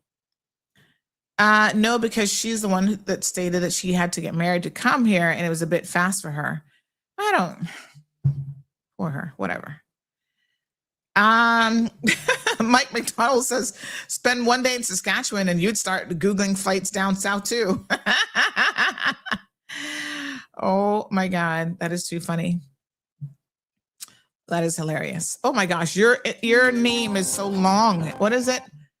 Adina Gwendolyn Angela Dawn says, what a moron. Who are you talking to? Good morning, caller. Good morning. How are you? Hello, honey child. Happy New Year. Happy New Year. I was wondering, I think in the new immigration updates, I could be mistaken, isn't there something in there that if you come as a dependent, like you have to remain as a dependent, like you can't then go and get a work permit? Or am I mistaken? You know what? I'm going to be honest with you, and I can tell you I don't know what's in there. That's why we want people to come and explain it to us. I think that's where we should focus. Instead of saying, oh, they have to be married for a year. I don't care when they got married. If they come as a dependent, they stay as a dependent. Who cares when they got married? As long as they have to stay. Yeah, because I know during the election, this is something that came up. Because people do swap very, very easily. And I've even said this on previous shows where I've said, you know, in the US, for example, when I went in on a student visa, it's not easy to move from a student visa to any other category. So what you come in as, if you come in as a dependent and you claim that your lawyer husband, your doctor husband, your funds manager husband, whatever, can support you and your family, then you don't get to change that and all of a sudden be like, oh, I need a job. Because we see that in those women's group all the time. Oh, yeah, we actually do need a job. And now I have to go out there and find employment, and you're easily able to change your status. So that should not be permitted. I think that's where we should focus. Exactly. Yeah. So somebody is responding to you saying, no, she's definitely mistaken. So again, you know, we would love to know more of what is in the legislation. By the way, just a quick note, we put up a survey because one of the things that Minister Miles said, which I was taken aback by, is he said that that his comms team and him, that they did a very good job educating people on the changes that are coming. And so we asked the question, and I can tell you, I'm trying to find the survey that we posted, I think it was last week, Wednesday or Thursday. The vast majority you mean the one of people, that 90% said no? Exactly. The vast majority of people, 97 people said no, government has not done a good job explaining the incoming immigration changes. 20 people said yes. So what percentage is that? Well, it's a lot. I would say that they didn't, because I mean, I'm not a person that the only thing I listen to or read is CMR. I read and I listen to and I watch and whatnot. And I thought that was in there. Mm-hmm. That if you come as a dependent, that there was some stipulation about that. So 82.91% said no, and 17% said yes to that question. So 82+%, round up to 83% of the people who responded have said no, government has not done an effective job communicating. Now, listen to the misalignment. The minister himself says that they have. This shows you how sometimes our elected officials are so disconnected from reality. Anyway, all right. And I do know that you listen to Radio Cayman a lot, because you always be telling me what they be talking about over there. Exactly. So, I listen to different ones. You love a local talk show. Oh gosh. Thank you, my dear. I know, that's so funny. Bye. Sorry. Bye. She's always calling me, well, you know, today on Radio Cayman, I'm like, really? Because again, I don't get to listen to, you know, I have to be somewhat selective, I suppose.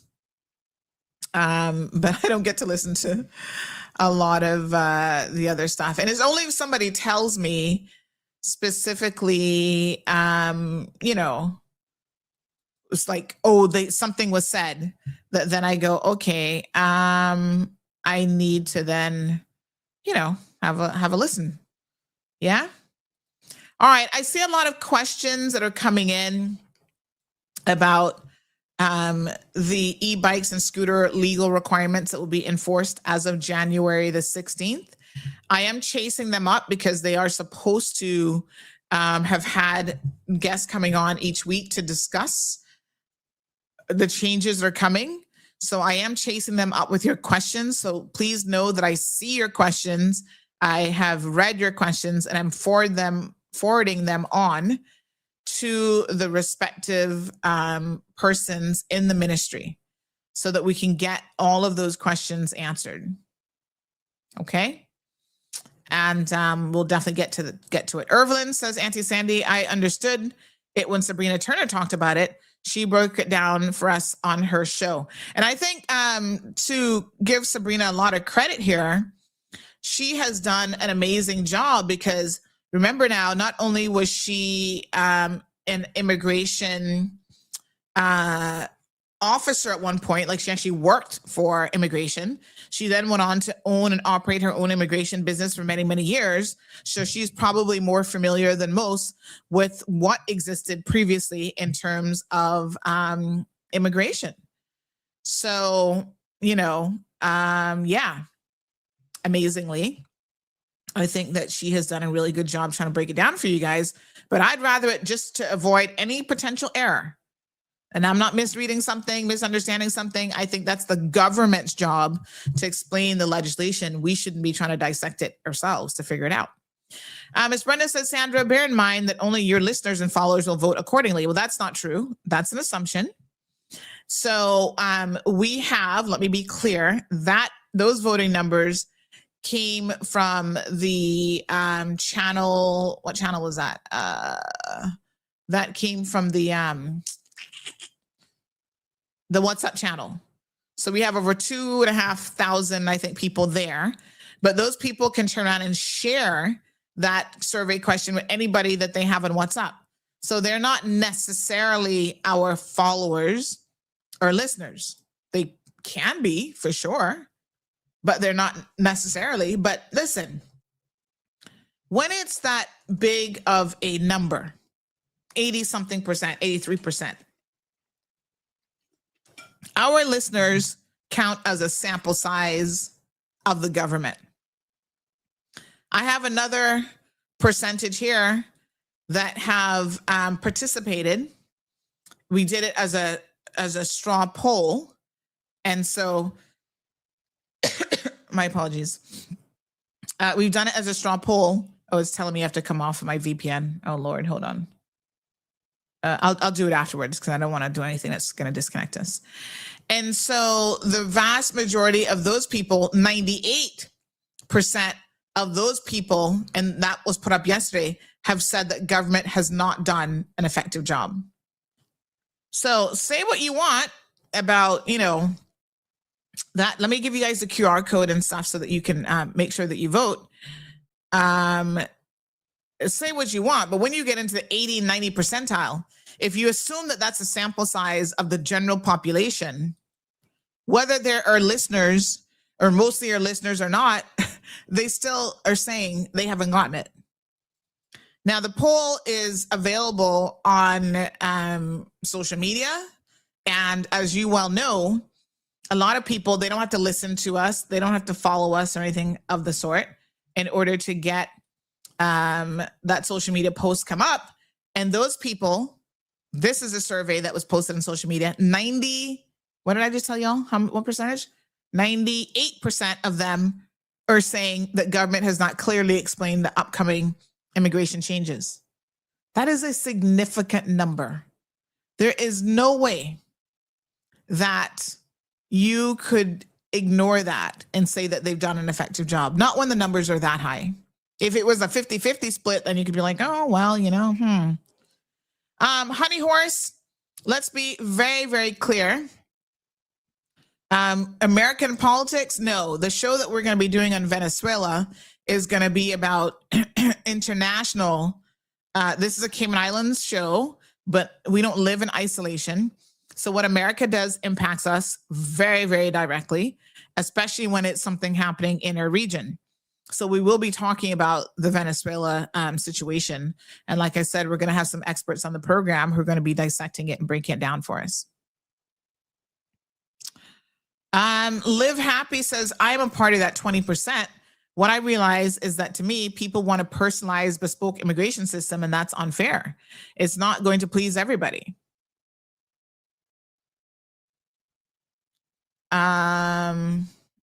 Okay. Scott says, has the regulations been published? Tough to explain something without the answers. I don't know. This is part of the process. We should know exactly where we are in all of it, Scott. When are the regulations going to be published? Have they been published? Have they not been published?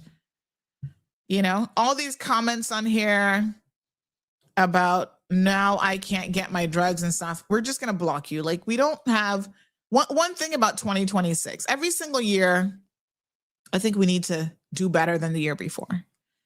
And so I'm not going to entertain people who have nothing better to do with their time than to come in the comment section, mostly on YouTube, I've noticed, and just put pure foolishness. Like it's just, YouTube needs to have a thing where people can't just jump on one day and start commenting if they've not been following the channel for a hot minute. That's something that YouTube could do me as a favor, because it takes up time for me to even be looking at these foolish comments. Do I think Cuba's next? I think the truth of the matter is anybody could be next. He's mentioned Greenland, Cuba. Who else? There's a couple other countries that apparently the US wants to go in and depose their leaders and take over. So I can't, listen, when you have somebody like Trump, you can't ever predict or say no. That's scary. So do I think Cuba can be next? I mean, we'll focus on Venezuela tomorrow and what's happening, but the Cuban leader has made a very firm statement. He said, FOFO, FAFO. He said, you come and mess with us, you're going to find out a little thing or two. Poor Cuba. I don't even know. Do they have anything in their arsenal? I guess that's where their partners like Russia and China and others will try to help them. But, you know, he better not mess with Cuba. But then again, he doesn't care. So he'll try a thing. He's even now talking about Mexico. It's crazy. All right, there's a QR code. Please go scan it. Mia says, as a business owner who depends on human capital to deliver services, it is essential that we understand any upcoming immigration changes and how they may affect our operations.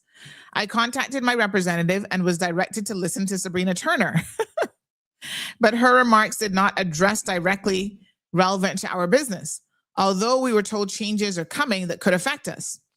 I also called WRC for information, and they did not have any guidance or documentation to help determine. And then unfortunately, let me see if I can pull it up on the other screen here. It kind of got caught off there. So hold on. Firefox lately has been giving me an issue. I don't know about the rest of you, but it was kind of bugging out. Give me 1 second. Let me see here now. What? A man collapses after death sentence? Good. I don't know what he did, but yeah, you'll be fine. Look like you're still alive. So he might save him the trouble and collapse and die before the death sentence. Oh, Lord, have mercy. Okay, hold on 1 second.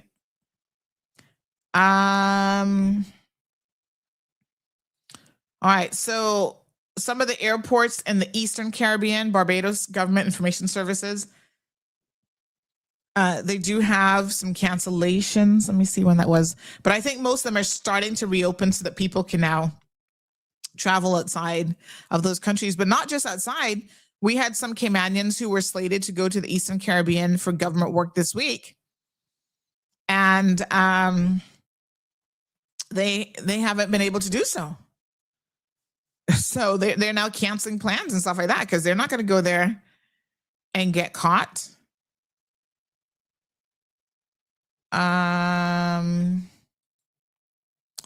So yeah. Oh gosh, China's issuing another statement this morning to Trump. What a mess. All right, so give me 1 second. What was I doing again? Once you open up Facebook, you get so distracted. I was going to have a look at something. Lord Jesus. Oh, Mia, thank you. I was going to see if I could quickly see the rest of your comment because the thing here does cut off. Let me see here now. Oh, yes. Let me see. Mia. Oh, yes. I can read the rest of it here. Hold on. Let me just screen grab it. Hold on, Mia. Yeah, unfortunately, the app here like has a word limit. So it cut off. So let me read the rest of what you just sent.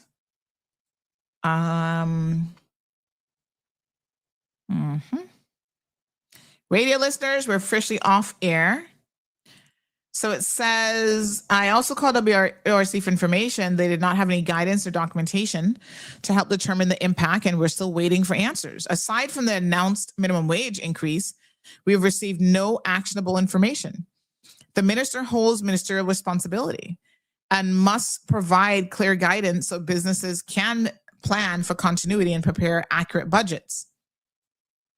And I don't think that that's an unreasonable request. I mean, I think, Mia, you know, when you run a business, and I've always said this, and I will continue to say this, when you run a business, the one thing that businesses hate the most is uncertainty. Because it is the one thing that can be detrimental to your business more than anything else, uncertainty. So we need to know. Businesses deserve to know how these things are going to work. Caymanians deserve to know. And Mia wants to know, why do we have to wait for the immigration changes to be published? Because here's the thing. They are already in, you know, they don't come into effect until supposedly after March or after May. I think it's after March or something, right? But at the same time, it's already passed in the Legislative Assembly. So we need to know. I mean, keeping people in the dark is, you know, is not something that that we should really be looking to do. Just another dumb. Okay. Says, are you a Cuban? Yes, actually I am. We have Cuban family right there in Havana. Do I need to read the rest of it? Are you a Mexican? No Mexican connections, but we've got Cuban connections. Then maybe you shouldn't talk about them. These people are suppressed and need to be liberated. Nope, we're Cubans. And they don't need America to liberate them. Since when did America become the liberator of the world? They need to work on liberating themselves from like pedophiles and stuff like that. How about you focus on that? I'm just saying.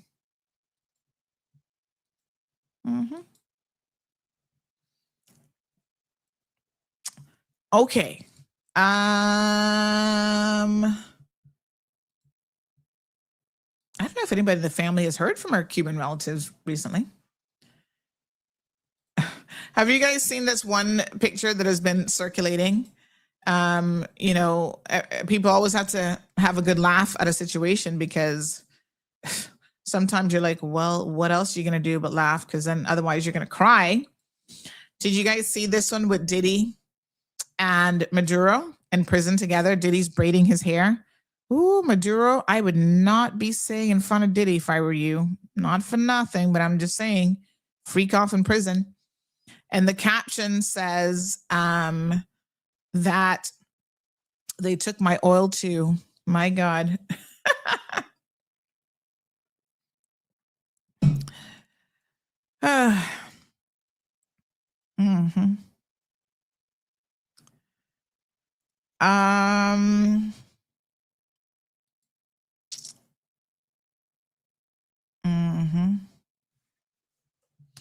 All right, let me see here now.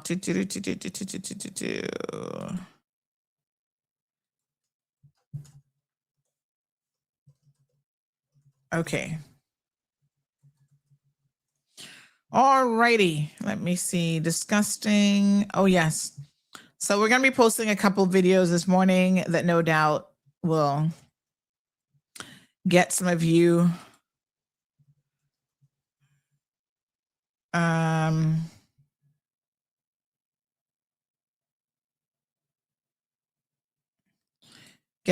thinking.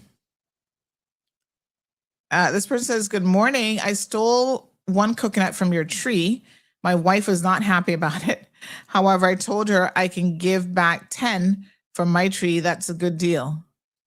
Huh? From my tree? Do we even have any coconuts left? Honey child, shake down the tree at this point because somebody needs to do it. I don't even know who this is messaging me, but thanks for letting me know.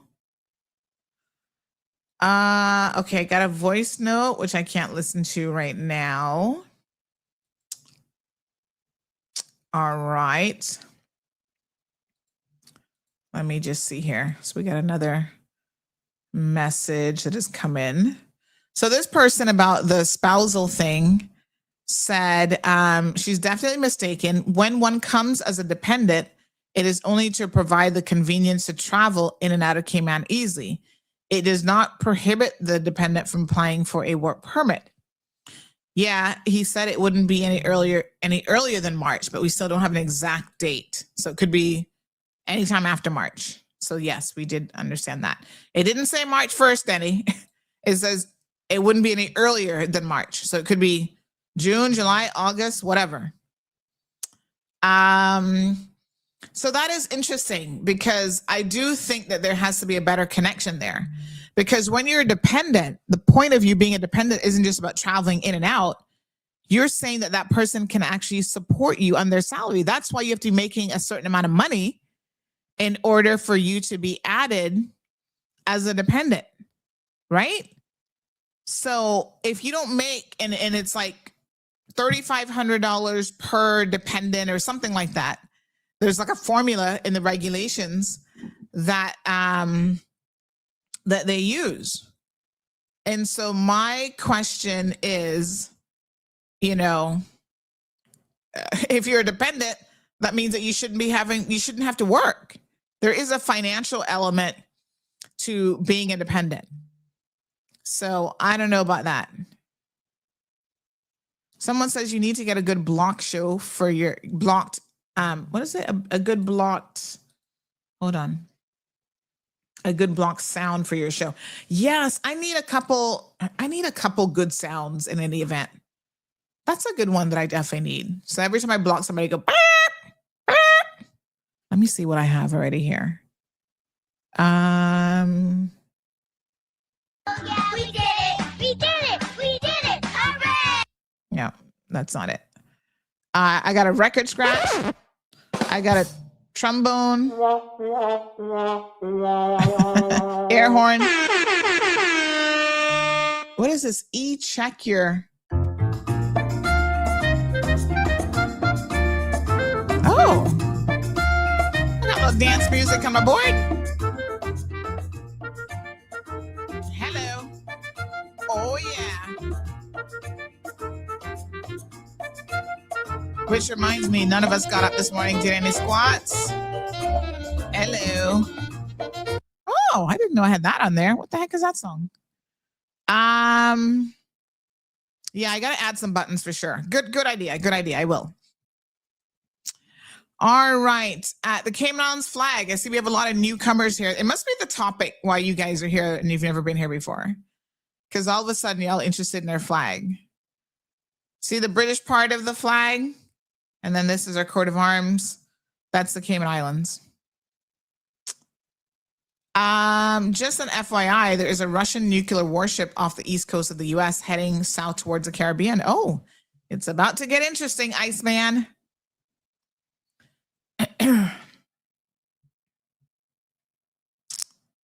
Live Happy says Mia is a prime example of wanting a bespoke immigration system.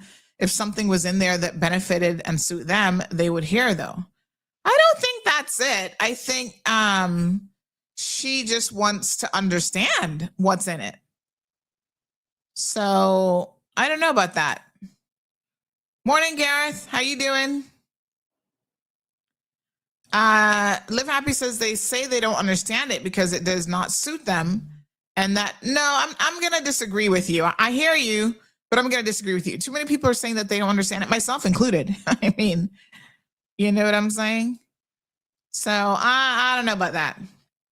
And I'm supportive of immigration reform.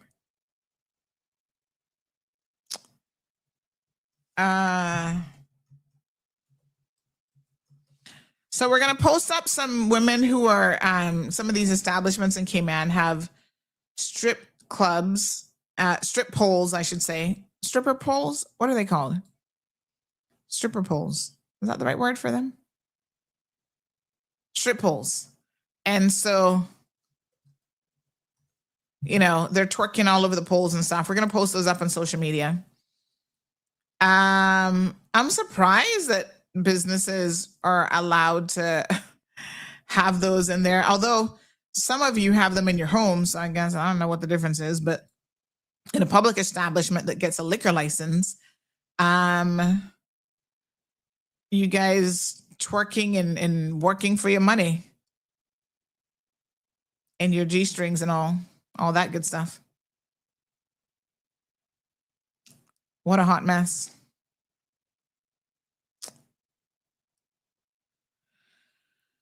Mhm.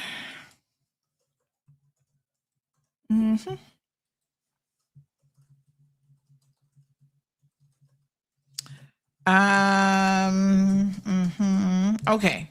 Yes. All righty. They come ready to defend the orange man, the newcomers. I see that. Wow. So good that we can attract some new people on YouTube. Bring it on, honey child. Go vote in the poll. So let me give you the poll link. By the way, like I said, you're going to see some minute changes and sometimes big changes for the new year. And so one of the changes that you will see happening is that hold on one second. One of the changes that you'll see happening is that we're going to be using more of the like short form links to redirect you to stuff. Okay, so let me give you guys this link in the chat section.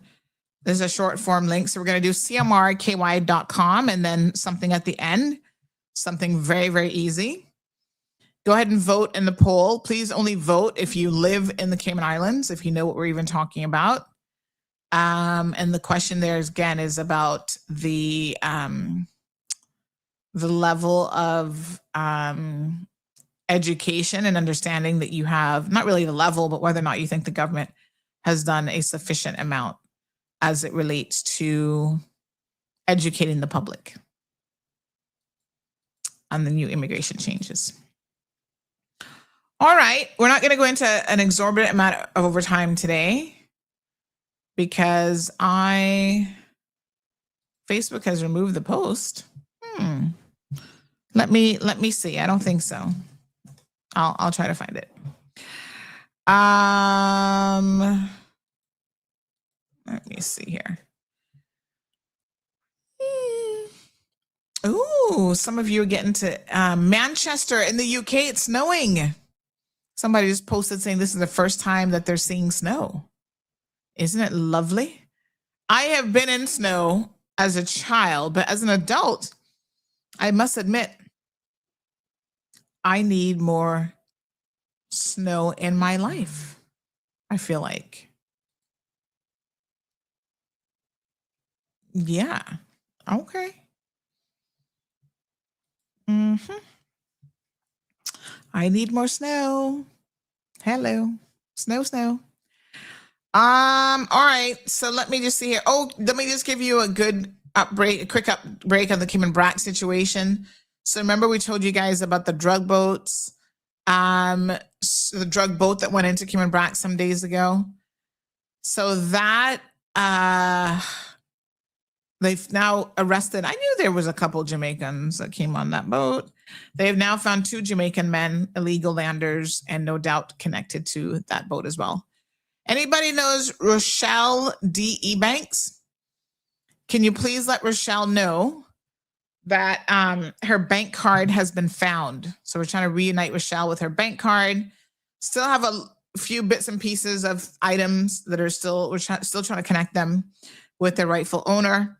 I am happy to say that an Apple Watch, which was found underwater out by Stingray City somewhere, the owner of that watch came forward. She's like, oh my God, that's my watch.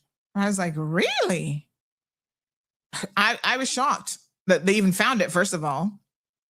And then even more shocked that it was, it was recovered. And even more shocked that we found let me see here, that we found the owner. But yeah, the owner came forward. Over the weekend, we we reunited some dogs with their family members as well.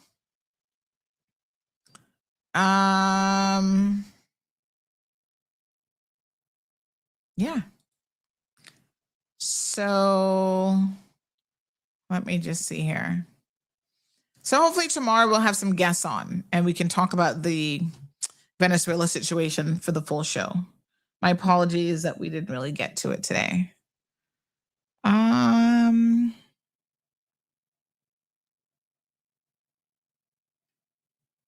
Okay. So let me see.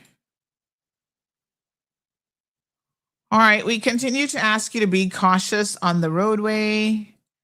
Oh yes, this was another driver's license that we reunited. Good job.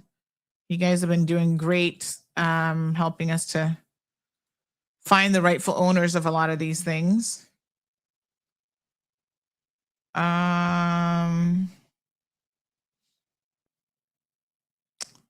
Okay.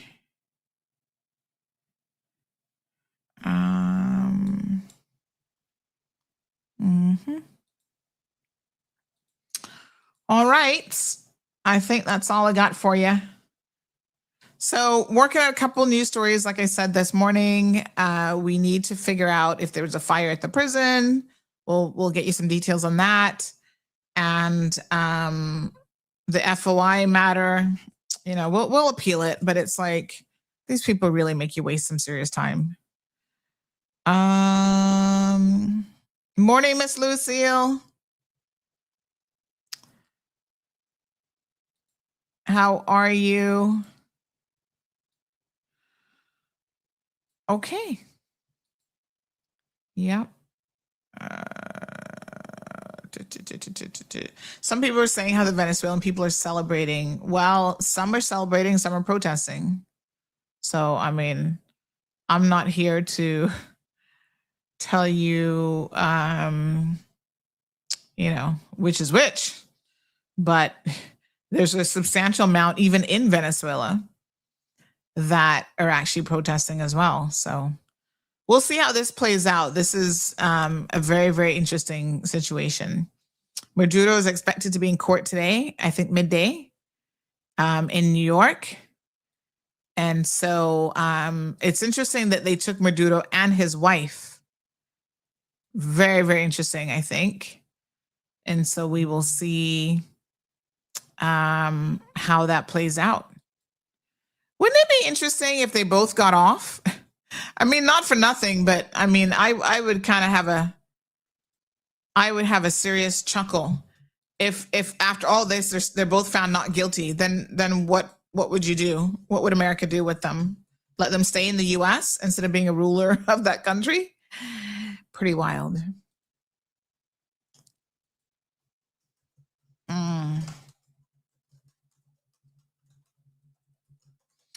All right, let's wrap it up there. Thank you, Instagram listeners.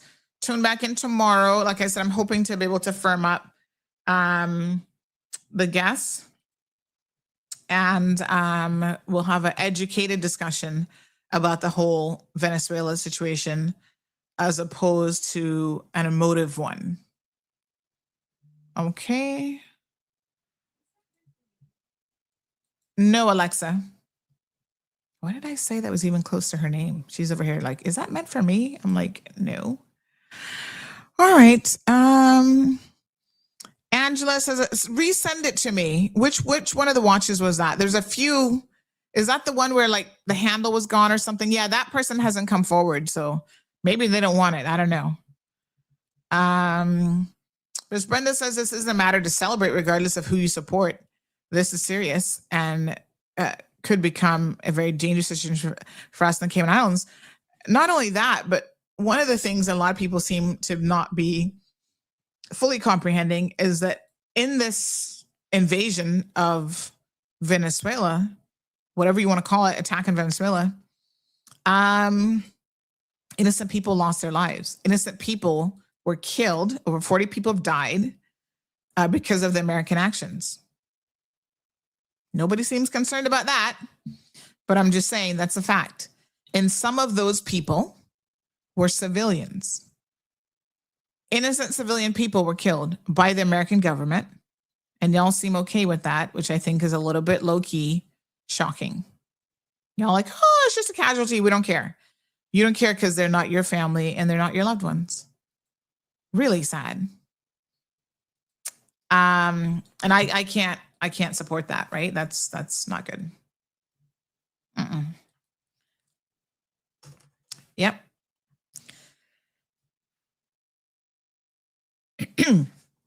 My apologies.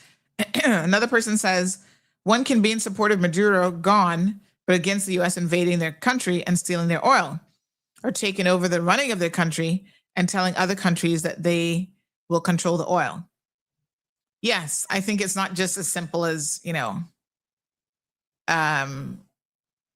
some people are having it believe.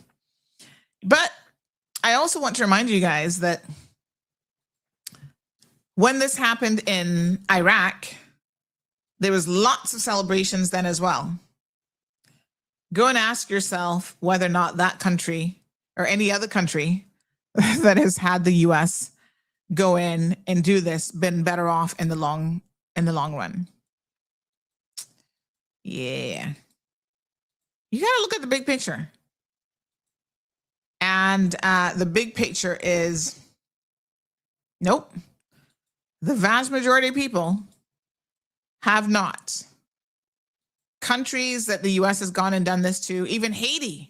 I didn't realize that they were doing stuff to Haiti back in the 80s, I think it was. They actually destabilize these countries even more when they do stuff like this, which is shocking. But I'm trying to find a video here that gives you a little bit of a historical context on where else this has happened. There was definitely one that I saw of, there's one that I saw of when he did this to Iraq and then the aftermath of that. So the Venezuelans might be short-sighted just like the Iraqis were in celebrating it in this moment. But in the long run, history has proven time and time again that this is not going to liberate anybody. This is going to make your lives that much worse. So I guess time will certainly tell, and hopefully we'll be around for it. But liberation, not so sure about that. And then they say they're going to be running Venezuela. We'll break it down because all of this stuff is so confusing. How are you going to be running Venezuela? I mean, not for nothing, but you seem to be having some issues running your own country. You're going to run Venezuela? What? Yeah. I don't think so. Anyway, we will we'll keep you updated and when we can have our guests come on the show, okay? And then we'll break it down. Okay. All right, that's what I got for you, honey child. Garrett says the U.S. can't run themselves and they're terrorists. Look at PR. Territories. Oh, sorry. If you have to choose between the two demons, what would you do? Which two demons are we referring to? Who are you saying is a demon? Ted Garcia says Trump violated international law. There's a lot of people saying that for sure. But which two demons are you referring to? Anyway, let's talk about it tomorrow. I can't even today. It's a hot mess. Let me go and firm up who's coming in the show. Jack still says, don't take any advice from the Brits, a weak nation who always ask for help from the American government without taking care of themselves. Okay. I can see the colonialist mentality. Colonialism is alive and well.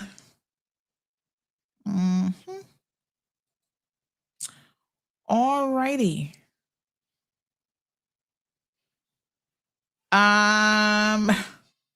There's other controversies that are happening. elsewhere in the world. Did you guys hear about this most wanted fugitive who's been working as a police officer since 2004? He's on the most wanted list. In the United States. So after fleeing the U.S., Antonio Riano resurfaced in Mexico and astonishingly became a local police officer. And he was once featured on America's Most Wanted. From 2004, he was involved in a deadly Ohio bar shooting. And for the last 2 decades, the dude was working as a police officer. Go figure. Pretty wild. All right. Tomorrow.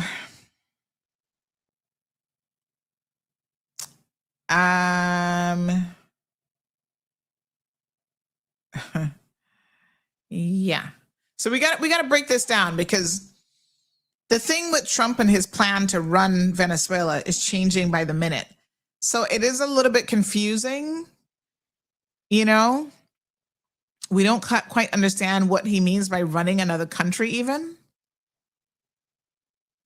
And so, yeah, we got to figure it out. Okay. So that's going to take a minute to figure out. That's why we also want to bring in the experts. All right. Good.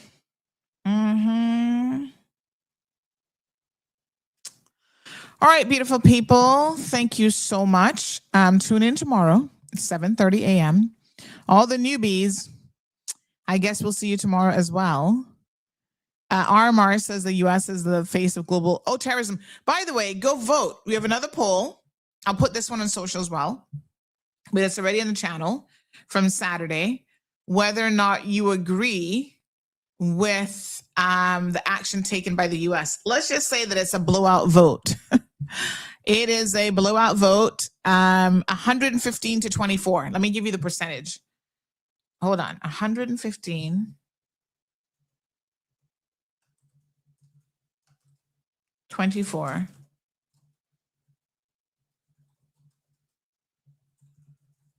Let me just do the math here. So 115 to 24, basically 83%, 82.73 said no, they don't agree with the US doing what they did. 17.27% said yes. So pretty significant numbers. We'll put that question up on the social media channels as well, so that you can also vote there. Okay. So yeah, doing more polls this year as well. Okay. All right, beautiful folks. We will see you. Oh no, she's not. Lovell again. Oh God. Why are we starting out the new year like this? Like, seriously. Oh, damn. Really? That woman needs a job or something to occupy her. She's either a man or a job. I don't know which one would be better, but most men not gonna be able to deal with that level of crazy. Yeah. All right. Thanks, Anthony, for letting us know. Right in front of the police station. Which police station? By Royal Bank, the headquarters, or which station? What a hot mess. Anyway, folks, see you guys on Miss Brenda. I told you that was your internet. You know, they heard Flow or Logic or whoever you have, they heard you and they went and fixed it. With the kids now back at school and stuff as well, it will get better because you don't have as many people at home on the internet. So yeah, the buffering will resolve itself, or they did something, but I'm telling you, I'm 99% sure that ain't got nothing to do with us. However, having said that, some of the other other things I've got complaints about with buffering as well. So that's why I know that it ain't got nothing to do with this platform. It's just these telecoms on each year. All right, folks, thank you so much. Have a wonderful Monday, start of your week. And we will see you guys on tomorrow. Go vote. This one is the current one. I'll put the other one up now so you can have that question of the day. And we'll see you guys tomorrow morning. Until then, please be safe and take care. Oh, before I forget, Sabrina Turner's back at 5:00. So tune in to Sabrina's show this evening at 5 p.m. right here on CMR TV, Facebook, Instagram, YouTube, and www.cmrtv.com as well. Thank you, Mr. Is it Spoonage? Have a good one, guys. Thank you for tuning in to another episode of The Cold Hard Truth on Bobo 89.1 FM. Cayman's #1 talk show is live weekdays from 7:30 a.m. Never miss an episode again. Watch anytime on CMR's Facebook and YouTube channels for the latest show episodes. Don't forget to follow us online on our social media channels. And visit CaymanMarlRoad.com for all the latest news and community happenings.